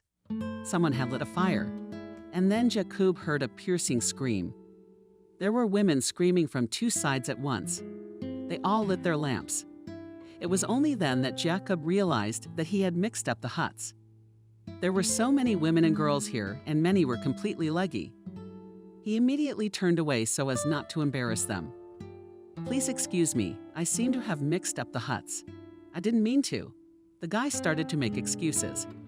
Suddenly someone's hand touched him and then pushed him outside. He found himself on the street. Raising his head, Jacob saw Coco. She was covering herself with some sort of cloak. "What are you doing here?" She hissed at him. Exactly like a recent nightmare. "I told you," the guy started, but didn't finish. "Here you can finally rest," the girl said with a smile. "Good night." Jacob did not hide his new sympathy. His answering smile brightened up to his ears. "Sweet dreams, Coco," whispered Jacob. The girl walked off in the opposite direction. It turned out that their huts were located opposite each other. He watched her for a long time. She looked back a few times and got embarrassed. After giving her a glance, Jacob still managed to overcome himself and entered the hut. The place was as simple as the previous dude of grass on the floor. A low, huge tray of unknown purpose and a bamboo curly leg. Jacob lay down on the soft, soulful bed and immediately forgot himself with sleep. And his thoughts again carried to that clearing where he sat just now how much the girl sat motionless, again watching the stars. Jacob cautiously approached her and sat down beside her. That's how they would have sat. But Coco suddenly asked suspiciously, "Why are you lying?" "Lying?" the boy asked incredulously. "It's not her you love, it's me." The girl turned her head to him, but it was no longer Coco, but Anna. "So who do you love?" Jacob, in a sneaky way, asked the guide. The guy wanted to be here less and less. He broke into a cold sweat, then threw into a fever. "I am your love," or this worthless Coco screamed at the top of Anna's voice, turning into some unknown monster. Jacob was terribly frightened by this. He tried to run away, but his legs turned to stone and wouldn't listen to him. He stayed in one place and tried with all his might to escape from there. "You're not going anywhere," the girl whispered. "Snake." And at that moment her face was so distorted that he cried out in terror and woke up in a sweat, covered with anxious goosebumps. Jacob tried to recover his heavy breathing. This was the ultimate nightmare. He was terribly festering. His head ached terribly. It felt like it was about to split open. Jacob decided to go outside, to breathe. The images from the nightmare finally dissipated, but he still felt all his body unbearable, muscular pain. He was broken, twisted, and tormented. He didn't realize what was happening to him. The village was quiet. It looked like everyone was already asleep, however, in some huts. There was still a weak fire burning. The boy decided to sit on a log by the extinguished fire. From here he could see the stars very well. He was shaking with a small tremor, but still remembered the doll and her glowing eyes. This girl in just a few hours had managed to draw him away so much. He couldn't think of anything but her. Her beautiful blonde hair neatly braided into somewhat intricately their pigtails, bottomless eyes in which you could see the cosmos. The guy realized that he had fallen head over heels in love with that land of polished descent. Could it be that fortune finally turned the right way and he could find his happiness? But Jacob did not like to think ahead and make plans deep into the night. He made the decision to go back to bed and try to sleep, ignoring the pain in his head, which was only getting worse. He went into the cabin, but when he wanted to lie down, he realized that it wasn't his bed at all. There was already a man lying on it. As he got used to the darkness, he realized that this house was much more spacious, and there was more than one bed. Then he began to distinguish someone's silhouettes. Someone had lit a fire. And then Jacob heard a piercing scream. There were women screaming from two sides at once. They all lit their lamps. It was only then that Jacob realized that he had mixed up the huts. There were so many women and girls here, and many were completely leggy.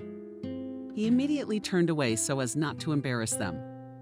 "Please excuse me, I seem to have mixed up the huts. I didn't mean to." The guy started to make excuses. Suddenly someone's hand touched him and then pushed him outside. He found himself on the street. Raising his head, Jacob saw Coco. She was covering herself with some sort of cloak. "What are you doing here?" She hissed at him. Exactly like a recent nightmare.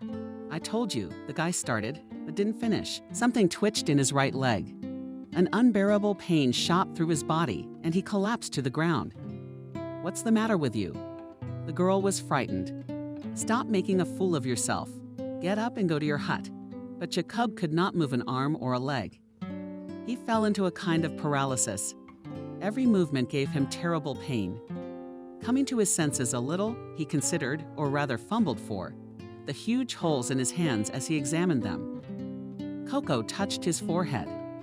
"You're burning up," she whispered and dashed off. She had only been gone a minute. But for Jacob, that minute felt like an eternity. His hands were shaking. Every muscle in her body whimpered, her skin ached, and purple spots appeared on her arms. Finally, Coco came back with her. There was some other woman. They took him under their arms and carried him to the opposite hut. His hut he only woke up when they threw him on a bed and rubbed him with cold water. Aya brought her leaves for both the rack and the water. Commanded Coco to her companion, and the herbs we gathered last full moon. While saying this, Coco placed a wet cloth on Jacob's forehead. "What's wrong with me?" Jacob could barely manage to ask. He was shaking so hard his teeth were chattering. "You have tropical fever," completely calmly said Coco. It's common here for newcomers. I'll live. It's the fever my mother died of, Coco said mournfully. But I'll do everything I can to make you well. The first few hours are the hardest. You'll be nauseous, achy, twisted, and in general, you'll be in terrible pain. But I know a medicine that will help you, so just bear with me. About 5 minutes passed in silence.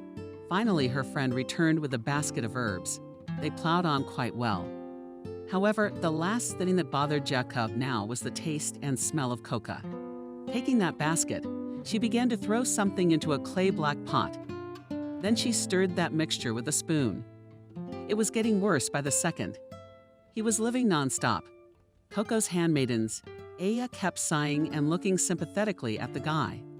Finally, after about 20 minutes, Coco got the medicine mixture she needed. She transferred the contents of the pot into a glass and gave it to Jacob. "Drink," she commanded. Bottoms up. The boy didn't have to be coaxed for long. In 10 seconds, the entire glass was emptied. "Now we just have to wait," Coco said thoughtfully. "Aya, can you go to bed? I'll stay to watch him." "But Coco, our father is uncertain," said Aya. "Our father is already asleep, and you should go." Aya replied Coco stiffly. She obeyed the order and left. Several hours passed. During all this time, Jacob experienced every kind of pain known in the world. First, he had a fever. Then his whole body shook with a terrible cold. He was turned inside out. His brain seemed to explode and boil in his head, and his arms and legs were in such pain as if they were being twisted out of his body without anesthesia. And all the while Coco sat beside him. She didn't move a step away. In her eyes read sincere sympathy.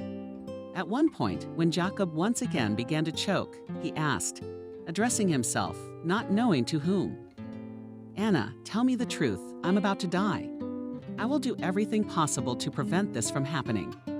With a sigh, his volunteer nurse replied, "Most likely, you will recover. This decoction will help you. It helps almost everyone. You'll feel better." The girl was right. After several hours of agony just before dawn, Jacob felt much better. The fever had gone down, the cramps had stopped. Of course, the muscles were still aching. However, it was already a tolerable pain. In the morning, the guy fell asleep with the normal sleep of convalescence.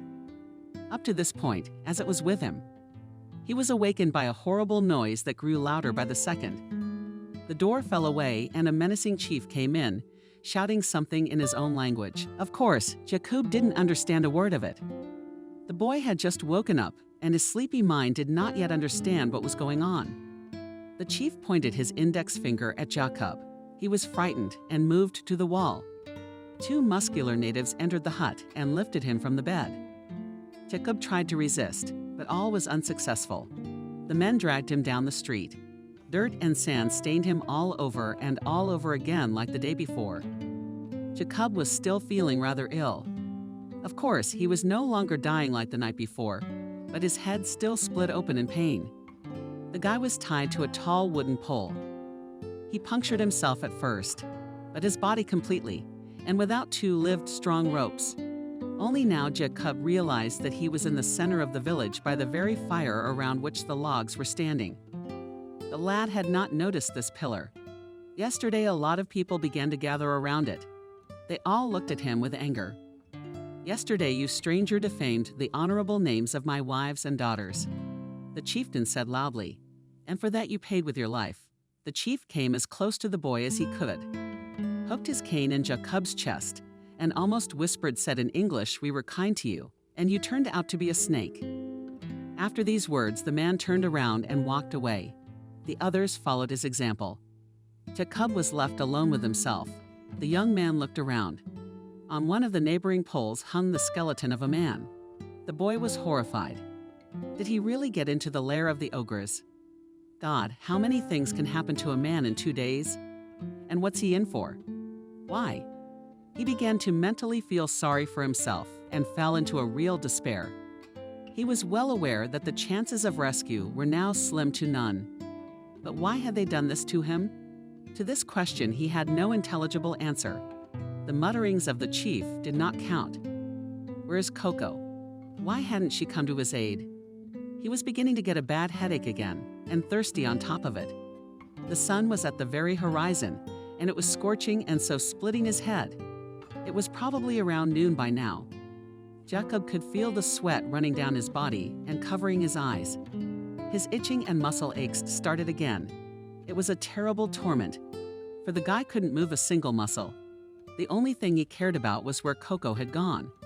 There were a lot of related questions. Had she abandoned him in such a dire situation? Why had she saved his life yesterday if she realized that in the morning he would be tied to the damn pole? There were no answers, of course, and the thirst tormented him more and more. So did the flies and blinders that periodically landed on his fleshy body and bit the unfortunate man. Soon the sufferer's lips were shooting and burning as if on fire. He badly needed water, plain water, please. But when people passed by the pole to his cries for help, no one paid the slightest attention, and certainly no one rushed to bring him water. On the contrary, they stopped, pointed their fingers at him and laughed. Surely the leader must have let them know that this foreigner was a horrible person who didn't deserve to live. Possessing a well-developed sense of humor, the guy even laughed at his stupid death. He could have drowned on the boat, could have died in the jaws of a crocodile, or just lost forever in the jungle, could have suffered from the deadly embrace of a gorilla. He could have died of tropical fever, but instead he's hanging. Now on that damn pole like a Christian martyr.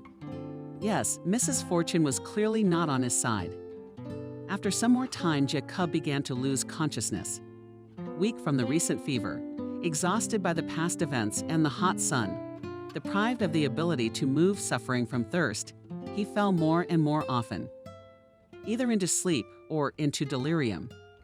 In rare intervals of consciousness, the boy realized where he was and realized that he had not long to suffer. Without water, he would last another couple of hours at most. But suddenly, Jacob saw with the corner of his eye Aya passing by. She was carrying 2 buckets of water, and she was clearly struggling. The guy tried to shout to her, but from behind your voice came out only pitifully and squeak. The girl turned around. In her eyes read sympathy. However, she could not do anything and was about to leave. But Jacob tried to stop her. Gathering all his last strength. Aya, simple young man. The girl looked around suspiciously. There was no one on the street. Then she cautiously approached the pole on which the guy was hanging. Please give me some water, Jacob asked. Aya looked around again to make sure no one was following her. She picked up some sort of dirty clay vessel, lying in the dust. Someone must have left it here a long time ago and splashed water from a bucket into it, brought the vessel to Jacob's lips, and the boy greedily took a sip of water. Now this liquid seemed to him the most delicious in the world. Jacob drank the entire vessel in a matter of seconds. He did not even have time to thank Aya. She immediately ran away. Probably she would be very hurt too, if the people of the tribe found out that she had helped their nephew. Jacob was feeling much better now.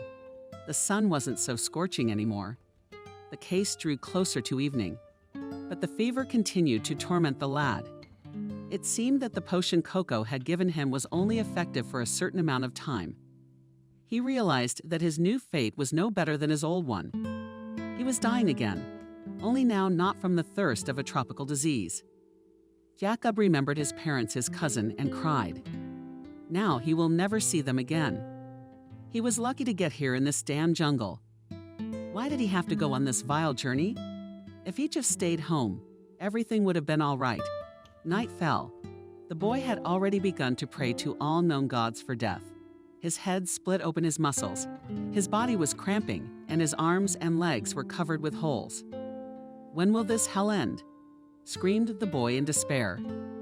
He screamed and howled like a wild animal, but no one even came near him. At some point, coming to my senses from forgetting, I discovered that it was already night. The moon was shining very brightly. The silence, breaking mine, only by the rare cries of forest creatures drove me crazy. Jacob moaned quietly in pain. Suddenly, the young man heard some kind of crunch.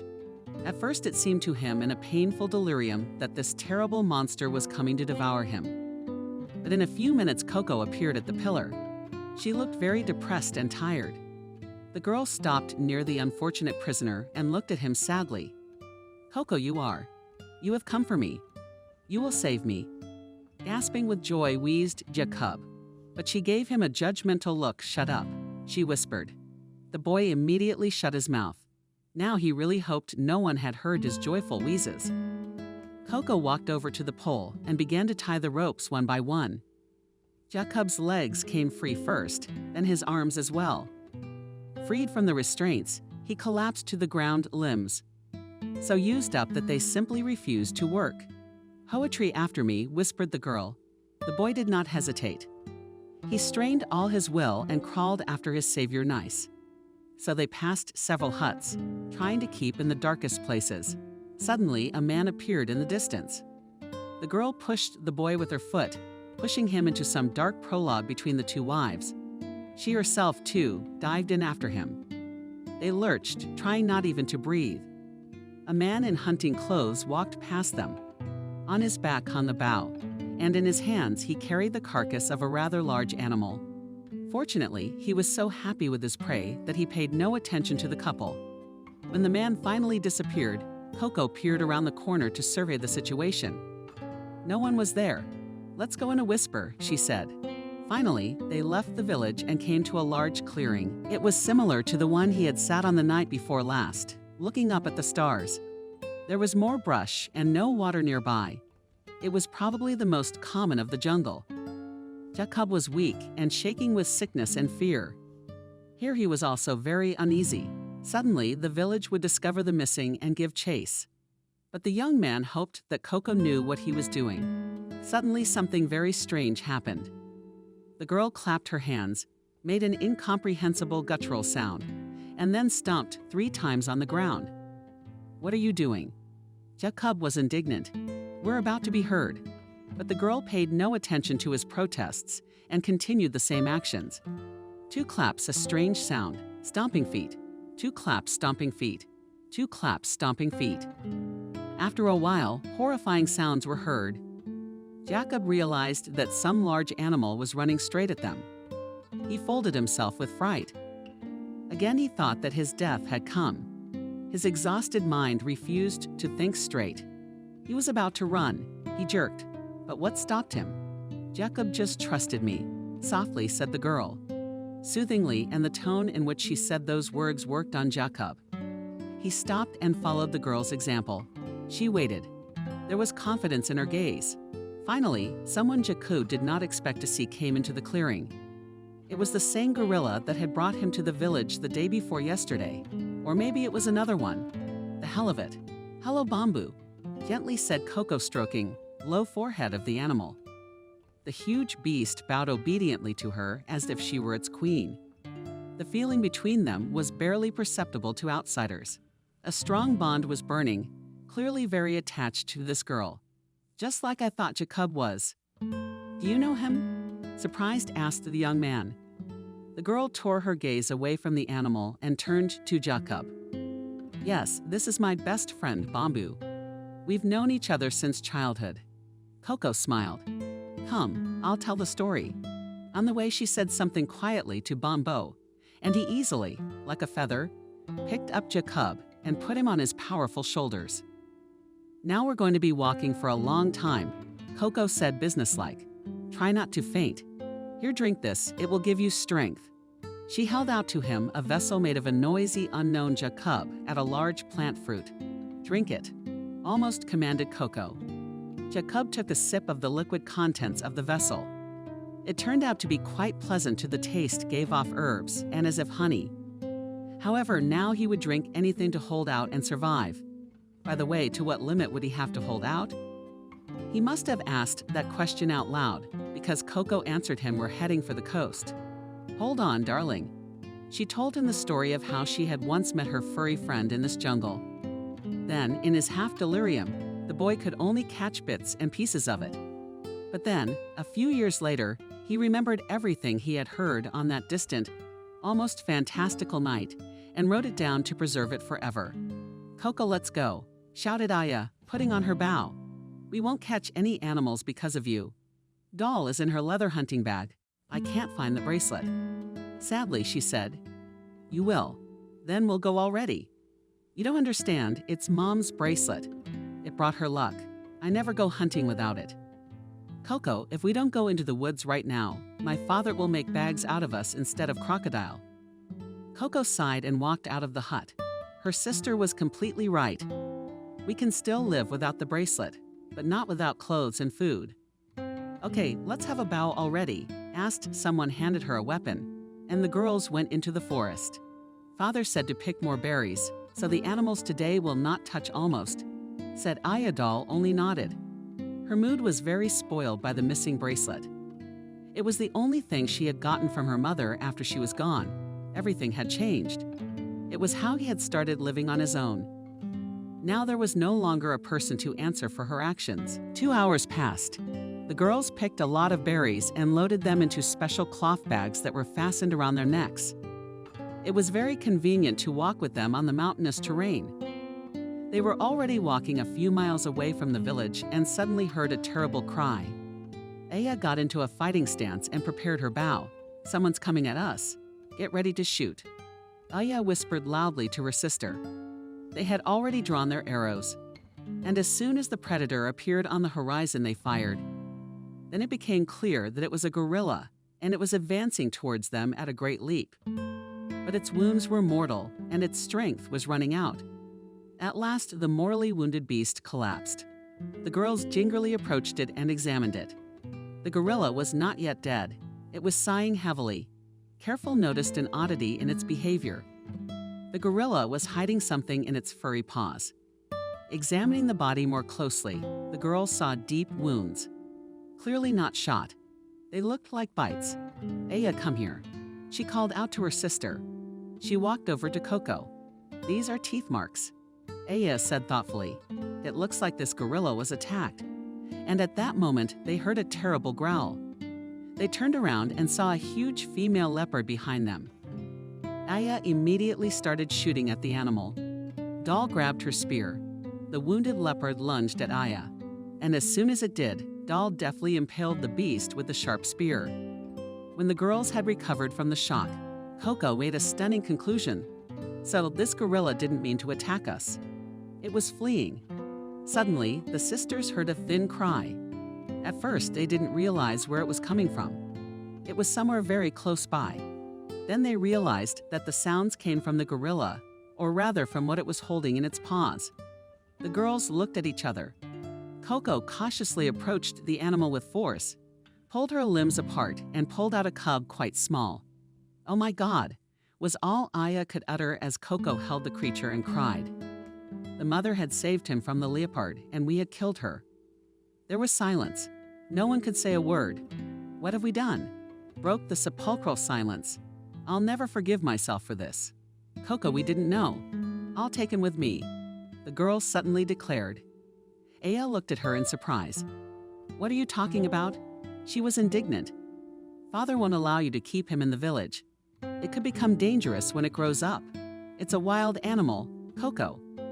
I killed his mother, and now I have to take care of him. Didn't they teach you to help our lesser brothers? I don't know what you were taught, where you were born. But this is not our brother here. He'll grow up to be an animal as dangerous as his mother, and then destroy the whole village. I won't let you take him with you. Let's see what Father has to say about that. Coco said decisively and put the baby in her sinus. When they arrived at the village, they were already greeted by a crowd of people. The sisters had not been gone long enough, for the villagers were already starting to worry.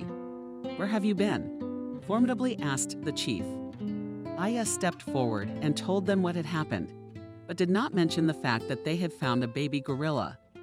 I am very sorry to hear that, stated the chief, but I am glad you are alive. Take the berries you have picked, and you are free to go. The girls nodded affirmatively and walked towards the general supply depot.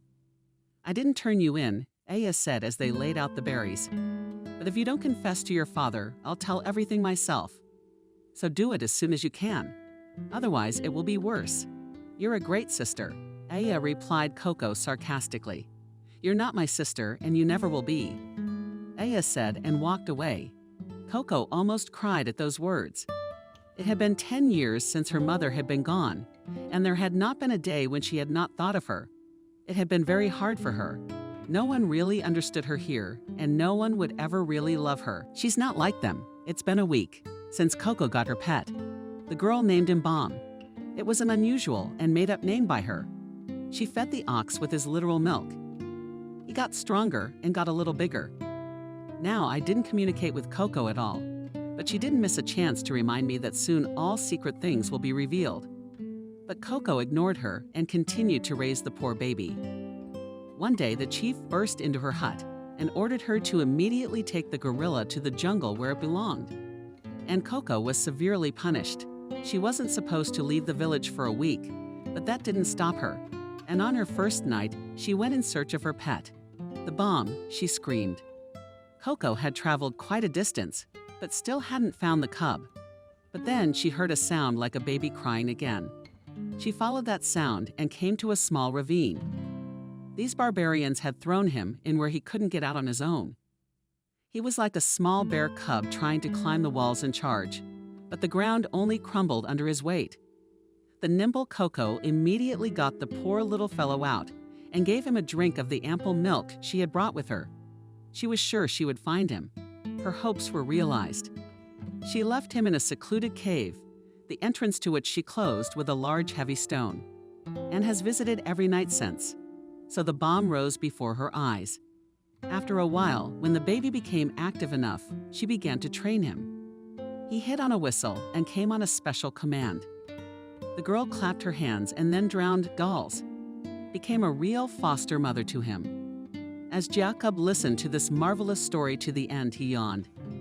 He yawned, closed in the thick fur, gorilla, and said, "What a rat yours is, Aya." Doll grinned and replied, "By the way, she was the one who told the chief about you climbing into our hut." The boy's eyes rounded. He was already wishing for this most horrible death. I mean, come to think of it, even the natives have such bitches. After a while, Jacob no longer remembered how and when they finally reached the coast. At the beginning of this strange journey, Jacob still tried to perceive something, but then completely shut down.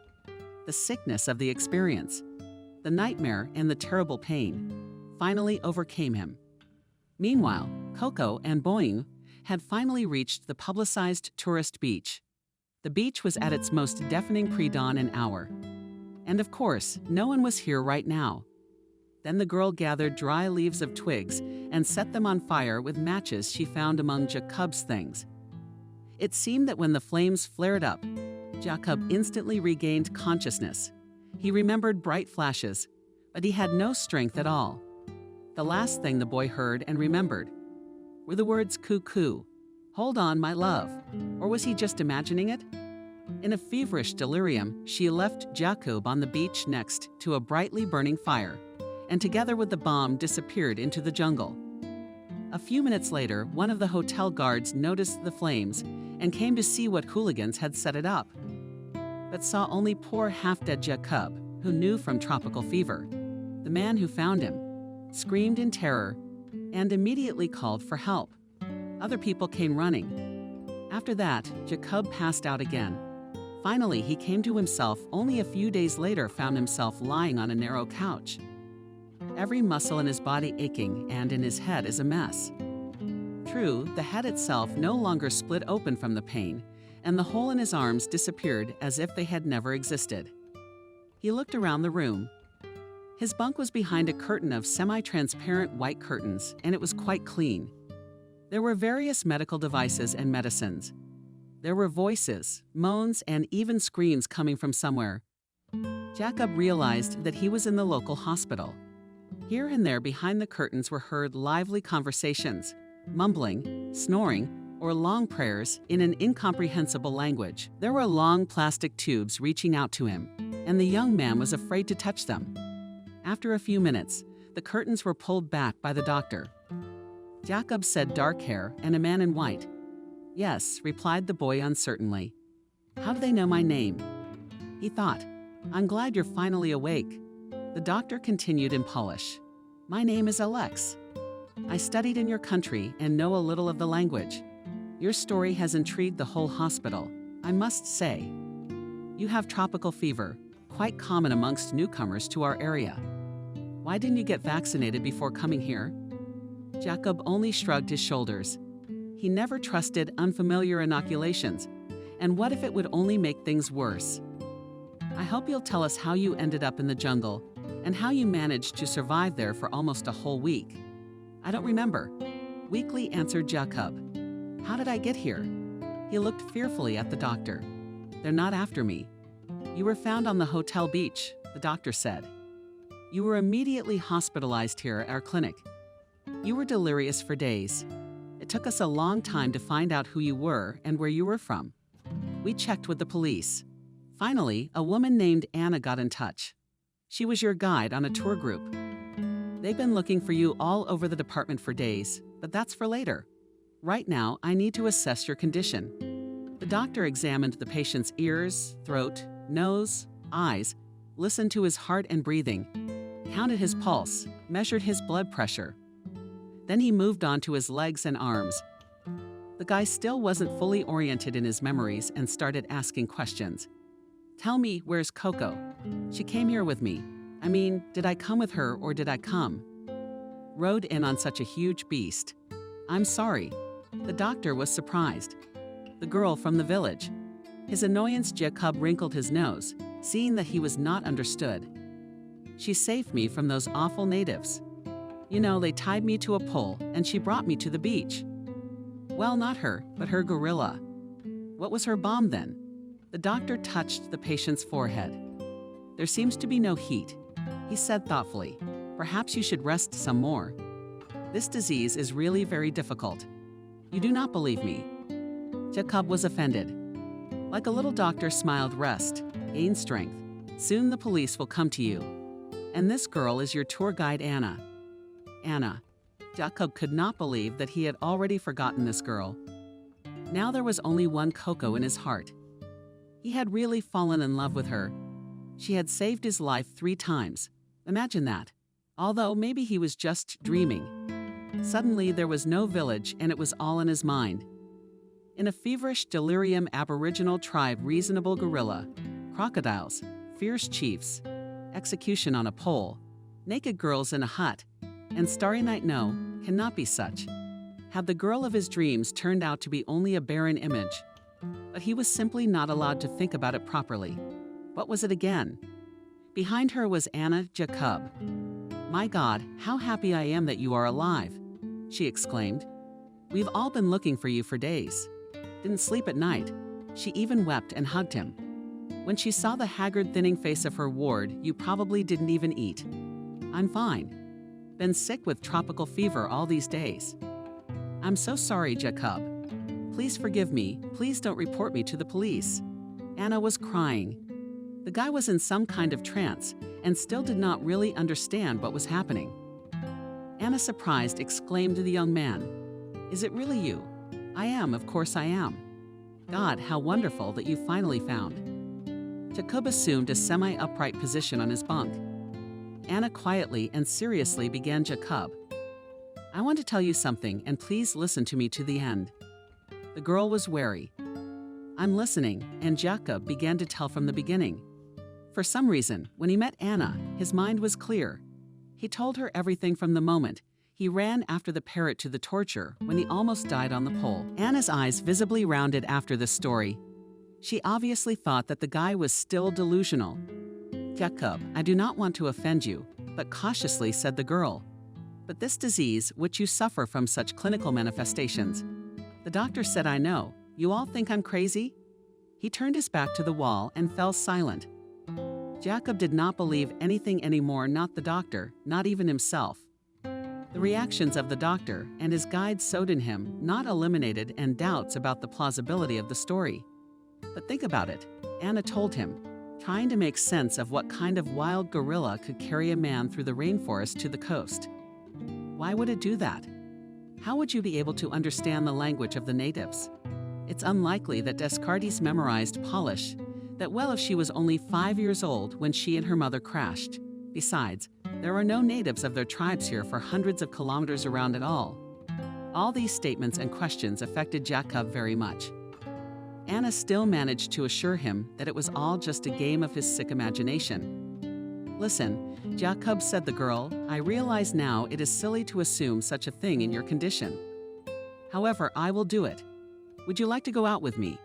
After you're fully recovered, of course. Maybe we'll still have time before we leave for a date? Jacob smiled, not believing his luck. How much he wanted to get closer to this wonderful girl. And then it was as if he woke up from the anesthesia and even switched to you. Although it was rude. Wait, so you have Jim, right? Jim, he's in the past, Anna said firmly.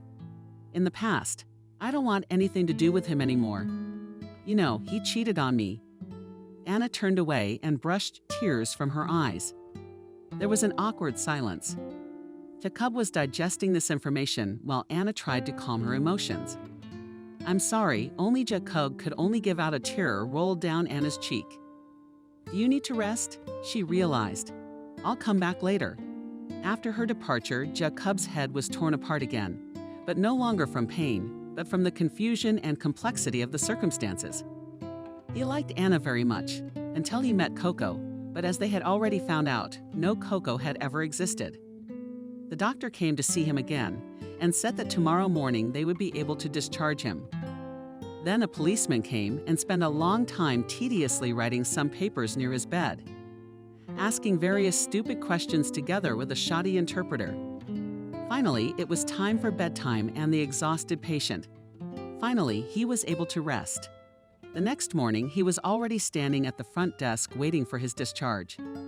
He couldn't wait to go back to the hotel, change into clean clothes, wash himself properly, and leave this crazy country forever.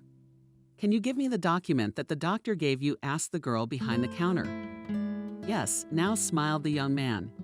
He started in the pockets of his shorts, suddenly realized. Where's my camera? It was as if he had been hit with a gush of cold water. Had he lost such a precious and important thing in this damn jungle?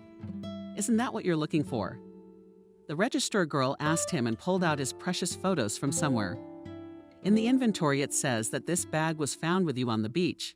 Anna informed him with a dazzling smile. Jacob frantically grabbed the camera, opened the monitor, and almost collapsed on the floor when he saw the photo. It was Coco, a real live Coco. And next thing you know, there they were, sitting on the grass together. Behind them are dark tropical trees, and above them, that magical starry sky. Jacob whistled. These pictures were sure proof that this whole story was real. He had neither dreamed it nor dreamed it. He wanted to shout and jump with happiness, but everyone would think he was crazy. What can I say? Nobody. No one believed his delusional stories. As soon as he was discharged, Jacob ran out of the hospital in full confidence that he would find his love. I will find her, the guy said to himself, and walked out of the clinic. Jacob towards him, smiling dazzlingly, got out of the parked car. Anna, I've come for you, she informed him. She hugged him and kissed him on the cheek. He was dumbfounded by such a sudden appearance and behavior, also slightly embraced her. They got into the car and drove to the hotel. All the way he looked at his photos and came to the conclusion that they were truly magnificent. All the hotel staff and tourists gathered at the entrance to greet the traveler who had returned from the other side of the world. Anna, looking at this joyful meeting, she couldn't hide her tears. She didn't expect to see this handsome guy alive. In addition, she was very afraid that he would report to the police about inadmissible negligence on her part and demand compensation for the harm done to his life and health, personally from her as a responsible person and from the travel agency. That's why she went to the hospital. That's why she offered him a date. She saw the way he looked at her the first day he arrived. She'd seen the way he'd fallen in love with her slender legs and other charms. But Jacob, carried away by his feelings and memories, did not even think about all this. The hotel staff was also very happy about the return of the missing guest. Everyone tried to do him something nice. The administration threw a fancy dinner with alcoholic drinks for the whole group. They were also partly to blame for the missing tourist. After all, it was the hotel that provided the jungle travelers with such flimsy trackers. Jacob tried to find out from the hotel staff where the Aboriginal settlement was located, but they only shrugged their shoulders. Either they really did not know the location of the village, or Jacob spoke English so badly. In any case, even after a couple of days, he still could not get anything from them. "Val, how are you?" asked him. Anna sat down at his table at dinner. "I'm great," thoughtfully answered the guy, taking another sip of wine. "And how are you? What about Jim?" "My lawyer is preparing the divorce papers for now." The girl frowned. This was clearly not what she wanted from her conversation with Jacob. "Have you thought about my proposal?" The guy was silent for a long time, looked at one point, and then woke up, and with the proposal to walk, to get better acquainted. Anna reminded me. She seemed very uncomfortable with this conversation. "I'm sorry, I don't think now is the time. I haven't quite recovered yet. You can see how absent-minded I am." He smiled guiltily at her. "It's okay, no problem." Anna smiled, and fled as quickly as possible. Jacob didn't care at all. He was only thinking about Coco and where he could find her. The young man decided to go where he came from, to the port. That was where it was full of different merchants. They surely had to know where the natives lived. Getting out of bed early in the morning, he went to the cab he had ordered the night before. The night before, he had arranged with a man to take him to the harbor. But the man was not there now. "Who are you looking for?" asked Anna, passing by. "Yes," stammered Jacob. The cab driver didn't see. So he left on an excursion to the mountains. It is worth telling here that as soon as it became known about the missing tourist in Anna's group, she was immediately fired from her job. However, she was forced to stay here until the general departure. Shortly afterward, she learned of her husband's infidelity. All this broke her down. The only escape from her moping was Jacob. There was something about that guy, but he turned his back on her too. That's when she decided to win him over herself. To do this, she discouraged the driver to go with Jacob, saying that he was sick. And now she planned to take the driver's seat herself. "It's just that we made a deal with him yesterday. He didn't say anything about a tour," Jacob explained. "Let me take you where you need to go." Anna offered with a smile. "I have the keys, from where they gave them. Even when I was a tour guide, I will leave. They will take away." Jacob did not understand her game and agreed. They fairly quickly rushed to the pier. Here the guy thanked his companion and asked to leave him alone. Anna was greatly disappointed by this, but he did not even pay any attention to her mood and went in search of information about his beloved. At the harbor, a local boy was also mistaken. Apparently the same age as Jacob himself, he was selling various national souvenirs from a trade to tourists. "Hey, Frente," I said hello to him. Jacob in English. "Do you know where to be a village of local people?" "Village people." "There's a village guy," cheerfully answered the merchant and waved his hand. "No, you do not understand me, people and other people," tried to explain Jacob. "Other people." "No, I do not. Guy buy goods, here spoons, mugs take." "No thanks," frustrated, muttered Jacob, and headed to the next vendor, bearded a man with a red cape on his shoulders. "I have only the finest quality fabrics." This bearded man beckoned to the customers. Jacob approached him under the guise of an ordinary customer. "Hello," greeted the merchant. "What do you want, dear?" "You help me village to the jungle. Where is the village?" "I do not understand you," said the man already without any enthusiasm, "but you know the village." "1 second. Jacob pulled out of his pants pocket the very picture. "How much to know this girl?" "No, that's your fiancée. Beautiful." "I hope so," Jacob thought to himself. "Are you looking for a village in the jungle?" suddenly asked someone's voice from behind. Jacob turned around to look at him. A swarthy, low-statured man was watching. "Do you want to find the village of the people?" He repeated his question. "Yes," almost jumping for joy, shouted the boy. "Come with me." Jacob gladly obeyed. They walked through the entire makeshift market and came out to a dilapidated wooden house. Immediately he shouted to them. Around it were a yard of stroller legs that tourists rode on. The teenagers in the 10th tree were sitting and playing cards with several men of obviously gangster appearance. All of them were swarthy and black-haired, talking loudly, arguing and giving the impression of people who were experienced and smitten. One of them was much taller than the others, and muscular. "This guy needs help," said the guide Jacob, turning to his acquaintances. They looked at them grimly without saying a word and went back to their game. Yes, began Jacob cautiously. I'm looking for an Aboriginal village, he said in Polish, and immediately scolded himself for being stupid. He had forgotten that English was barely spoken here. What was his surprise when one of the seated men answered him in Polish? Aborigines, you say? Well, there are some here, only far up high in the mountains. You speak Polish, without hiding his surprise, exclaimed Jacob. Yes, I understand that you are very surprised. But here, you know, son, what surprises me most of all, that timidly asked Jacob, your abnormal interest in these damned savages? What do you need them for? Here Jacob had nothing else to do but to tell them the story of his unhappy love, his fragile happiness, which he gained and immediately lost. So you need to find this girl? The formidable tall man concluded. Jacob nodded affirmatively. How much do you want? He asked. The man, after thinking a bit with his cronies in his own language. Pay 100,000 and we'll take you to these crazy savages, he said. And don't think of haggling, or you'll fly upside down right there. And he jabbed his hand carelessly toward the dock. Jacob didn't even flinch.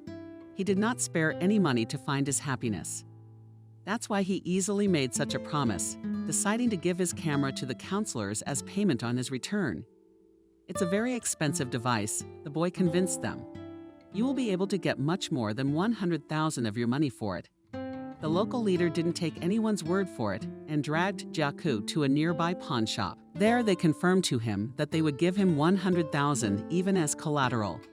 The satisfied bandit gave his consent. He and Jacob took the camera to the pawn shop. Each received 50,000 and the owner gave them a receipt. Jacob left the other half of the amount with the pawn shop owner in the safe.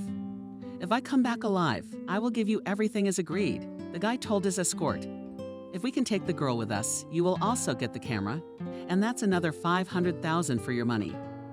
Now all that was left to do was to wait until morning, because that's when the small group decided to move out. They met at the same place at the earliest possible hour. All were dressed appropriately for the occasion. Everyone had a weapon, and Jacob was glad of it. In the jungle, it was really necessary. After all, not only wild animals lived there, but also wild people.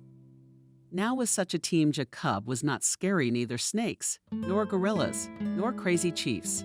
On their way, they met poisonous cobras, huge spiders, and even a tiger. But all these animals bypassed them. No battle was fought, no horrors happened. Jacob decided it was a good omen. We were almost there, and the guy pronounced the muscular bandit. Toward evening, when tired from the long walk, Jacob was ready to fall over nothing and never move again. But I don't think you'll be so welcome in this village. He grinned. I looked at Jacob and saw familiar places. The same clearing where they had sat with the doll, gazing at the stars. And there was the familiar village. It was still quite light, so a lot of people came out to see what kind of strangers came to their territory. At their head, of course, was the old chief. He gave Jacob a scornful look. Why have you come to us? You rascal again, growled the chief. The guide immediately translated these words for the customer into Polish. Tell him I have come for Coco, said Jacob. The boy wants to talk to your daughter, the interpreter said. Jacob himself caught the old chief's menacing and judgmental gaze. No, Coco's father cut him off. The men had foreseen this option and pointed their pistols in the direction of the gathered tribe. It saw the girl. The leader commanded about the counselors. The chief made a terrible grimace and shook his staff. All the male savages immediately thrust forward their spears and looked very belligerent. The chief began to prepare something in his own language, and so quickly that even the interpreter could not keep track of his curses and swear words. He didn't need to. He raised his pistol and shot into the air more quickly. There were screams of shrieking women, children, armed with spears and bows. The crowd drew these theses and prepared to shoot at the uninvited guests. Suddenly, from behind their backs, Coco sprang forward. She was amazed and angered by the reappearance of Jacob. She ran up to the chief and quickly said something to him, gesticulating desperately. The chief nodded and made a sign to his men. Put down your weapons. Let's go. Doll grabbed Jacob by the arm and pulled him to the side. "What the hell are you doing here, forget you?" Jacob replied in a gentle voice and smiled stupidly. All the colors of light and the words he had prepared for this meeting just slipped out of his head. He missed this girl so much. As soon as he saw her, he drowned in those stray eyes of Coco's. "I want to take you away from here," he blurted out. "You don't belong here." That's how she made an impenetrable face and straightened proudly. "And why do I want you to be my begging wife?" said the lad. "I will take you away with me to my homeland.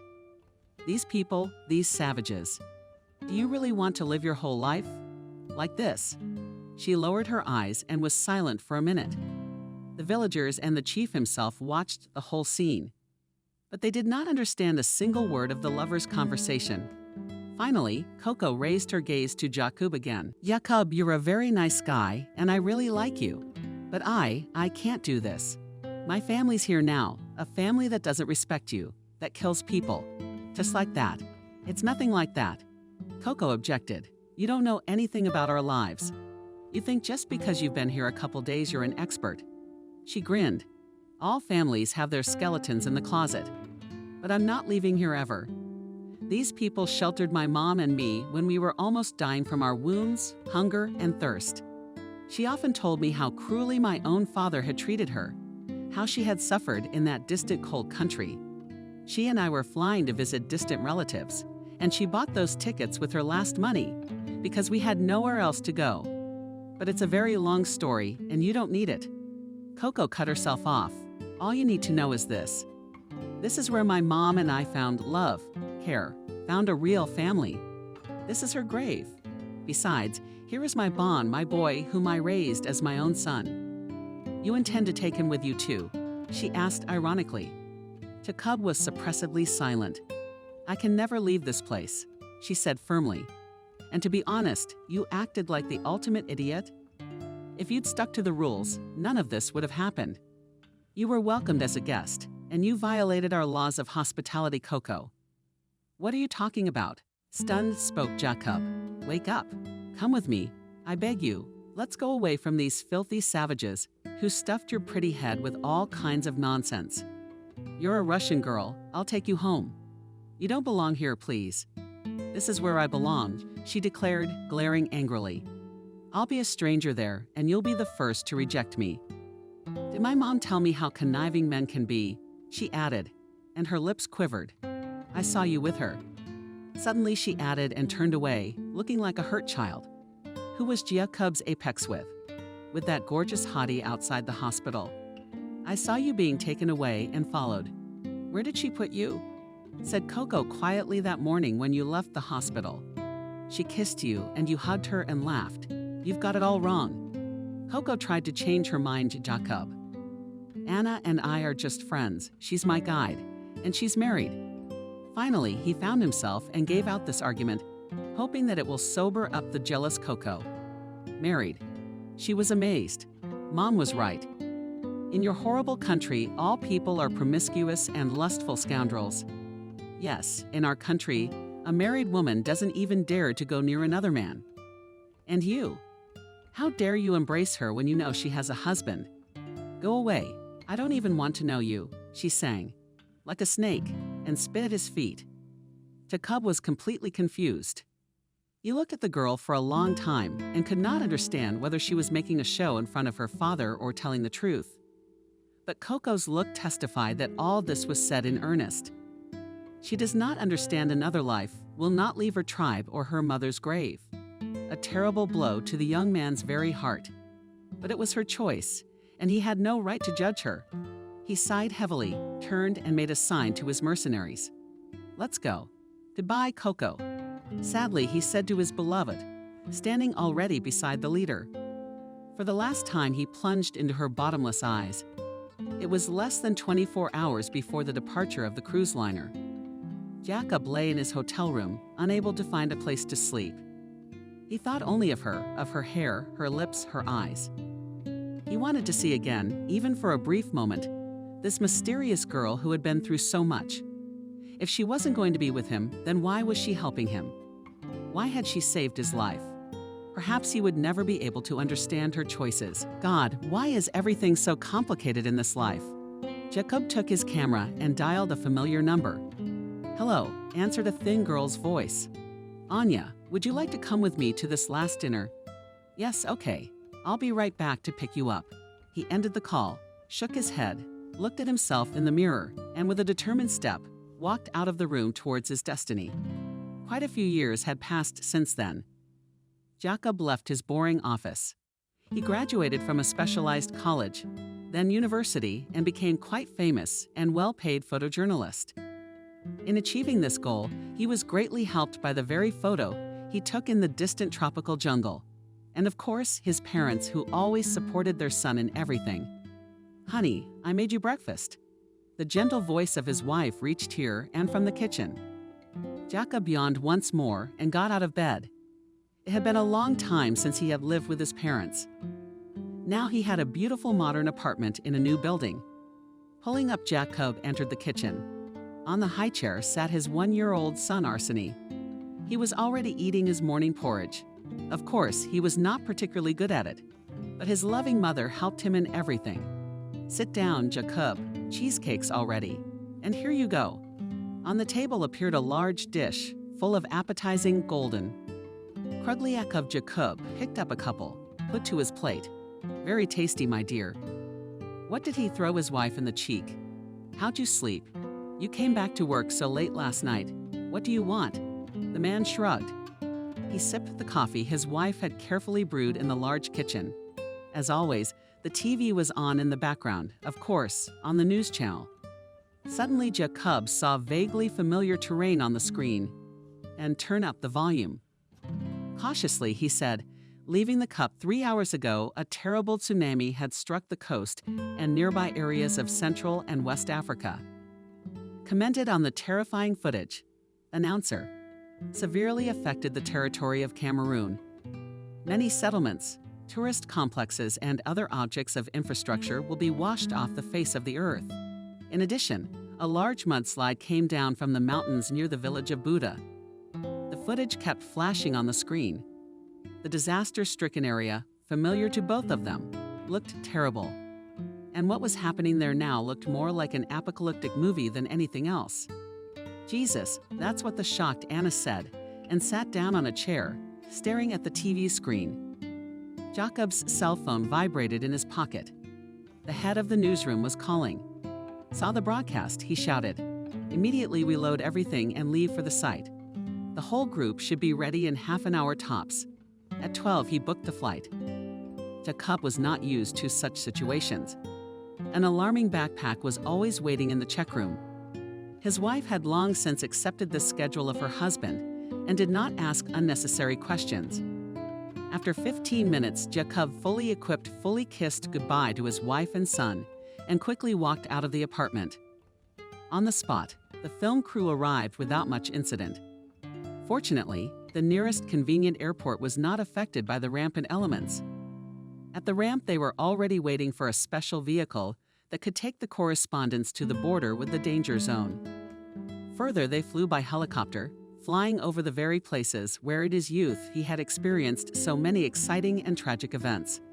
The man involuntarily gave himself over to the memories. They were flying over the very epicenter of the disaster. Piles of garbage and all sorts of debris that had once been neat houses, hotels, shopping centers, and hospitals were mixed with earth, trees, and dirty water. Rescue efforts unfolded all around. Poor survivors wept over the bodies of loved ones. The once beautiful coastline no longer existed. The crew took many good photos and recorded a great report from the scene. The company management will be pleased with the sudden anger, Jacob thought. He hated this part of his job with all his soul, having to do business on someone else's misfortune. Besides, it wasn't the lame thoughts that haunted him, it was Coco. How long had it been? He hadn't thought of her. And her village wasn't that far from here either, folks. "We urgently need to get up into the jungle," he announced to his colleagues. "What's that for?" The leader of this expedition was indignant. "Our work is almost done. There we will make stunning footage." Jacob didn't stop. "I know what I'm saying. I was once long ago of these places. Here in these mountains still exists completely secluded, and a village of natives may still exist, he added, mentally with sorrow. That's not where you took that crazy picture you got paid so much money for. The coworker perked up. Jacob nodded silently with a bow, commanded his boss, and began to rush the employees. We need to get to the damn village before dark. The jungle was also very badly damaged. Here and there you could see huge trees uprooted, huge layers of soil, giant rocks. Forest fires were raging all around. Jacob was struggling to gaze at the terrain and trying to check the maps here. Shouted he finally into the speaker of his helmet. Hoeing down. The small creek was now out of its banks and looked like a real stormy stream. From far away from the Aboriginal camp came loud cries, groans, wounded, and mooing of frightened animals. With difficulty finding a place to land. An experienced pilot managed to land the helicopter here. Correspondents rushed to the scene in droves. Jacob was not filming anything. His face was focused and frowning. All around was the same as on the coast. The rubble, the debris, the dead bodies had oriented themselves a bit. He hurried to where he thought the posts around the fire had once stood. The vivid earlier memories had already been erased, and his panic fear of this place was long gone. Jacob searched the whole territory of the destroyed village, bumping into people's corpses and debris, and tried to find his Coco alive or dead, to at least give her a decent burial. Then a heavy stomping sounded behind him. Jacob stirred. He recognized those heavy footsteps. From somewhere from behind the rubble jumped out a huge, giving bomb. Jacob exclaimed. It was undoubtedly Bombu, only very much more mature. A real giant. He was carrying a breathless female body in his arms. Jacob ran swiftly toward the beast, regardless of the warning shouts of his colleagues. In the caverns of the beast, he saw his Coco. It was absolutely certain. It was her. The same hair, the same delicate features of the deer face. The woman was unconscious, a deep gash shone on her neck. One arm dangled powerlessly precisely on a thin thread. Jacob's heart clenched painfully. Coco, my darling. Bombu carefully placed his precious burden on the ground, lowered himself beside her, and suddenly a terrifying blaze. Hammering themselves in the chest with long furry paws with things. Jacob felt for a pulse, hurt often and interrupting the first aid kit with all his might, he yelled. We can still save her. One of his friends ran a little closer and threw the first aid kit, fearing the giant gorilla. Jacob frantically tore open the packages, trying to do something for Coco, but it was already quite clear to him that they had arrived here too late. Suddenly, in the folds of the fabric of Coco's clothing, he caught some sort of movement, a soft cry. Hello, the woman spoke weakly and opened her eyes. She tried to find her baby with her eyes. There she was. Jacob held the wrapped baby up to her face. Look, she's all right. Jacob with one lip sang Coco in surprise. Jacob, take her, take her. She wanted to say something else, but she couldn't. A thin trickle of blood dripped from the corners of her lips. The doll twitched her whole body and closed her bottomless eyes forever. Jacob howled just as he had just roared a bomb-bull jab not from Coco. The astonished coworkers crowded in the distance, gazing at this heartbreaking scene. They chatted quietly. Someone even wanted to take a few pictures, but the head of the expedition abruptly stopped these attempts. I'll keep her safe. Dear Coco, wiping away tears, said the man. Goodbye. The big gorilla carefully picked up the body of his foster mother from the ground, and in a few leaps ran away into the jungle. Honey, I'm home. Jacob opened the door and entered the apartment. How are you? Towards him ran out two cheerful, naughty children. A boy and a girl almost the same age. Daddy, Daddy, what did you bring us? Did they hang around their father's neck, climbing into his bags or pockets? Val, it's about time. How was the trip? His smiling wife came over and kissed him. Anna, it's fine. I brought you some presents from Australia. Dad, you brought me a kangaroo. A little girl about 3 years old asked hopefully. Dark-skinned, pretty with huge azure, like seawater. Her eyes are inexpensive. He smiled and sat her on his lap. "But I brought you this. Look, I like it." "Thank you." The little girl brightened and skipped off to play with the new thing. In the evening, Jacob enjoyed the family coziness and watched how cheerfully play together their children with Anya. The wife was not easily given such a decision of her husband, and there was a time when they almost divorced because of this situation.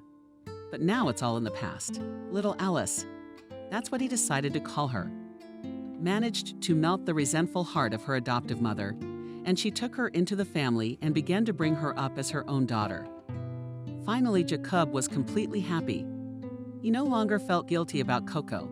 She had once saved his life, and now he returned the favor. When his daughter grows up, he will be sure to tell her a wonderful story about the plane crash, secluded in the jungle, a village of its inhabitants. About a naive boy who underwent all possible horrors, lost in the jungle, and then met a beautiful set and fell in love with her without memory. He will tell her everything, show her old photos, and then she will definitely remember her wonderful and heroic mother.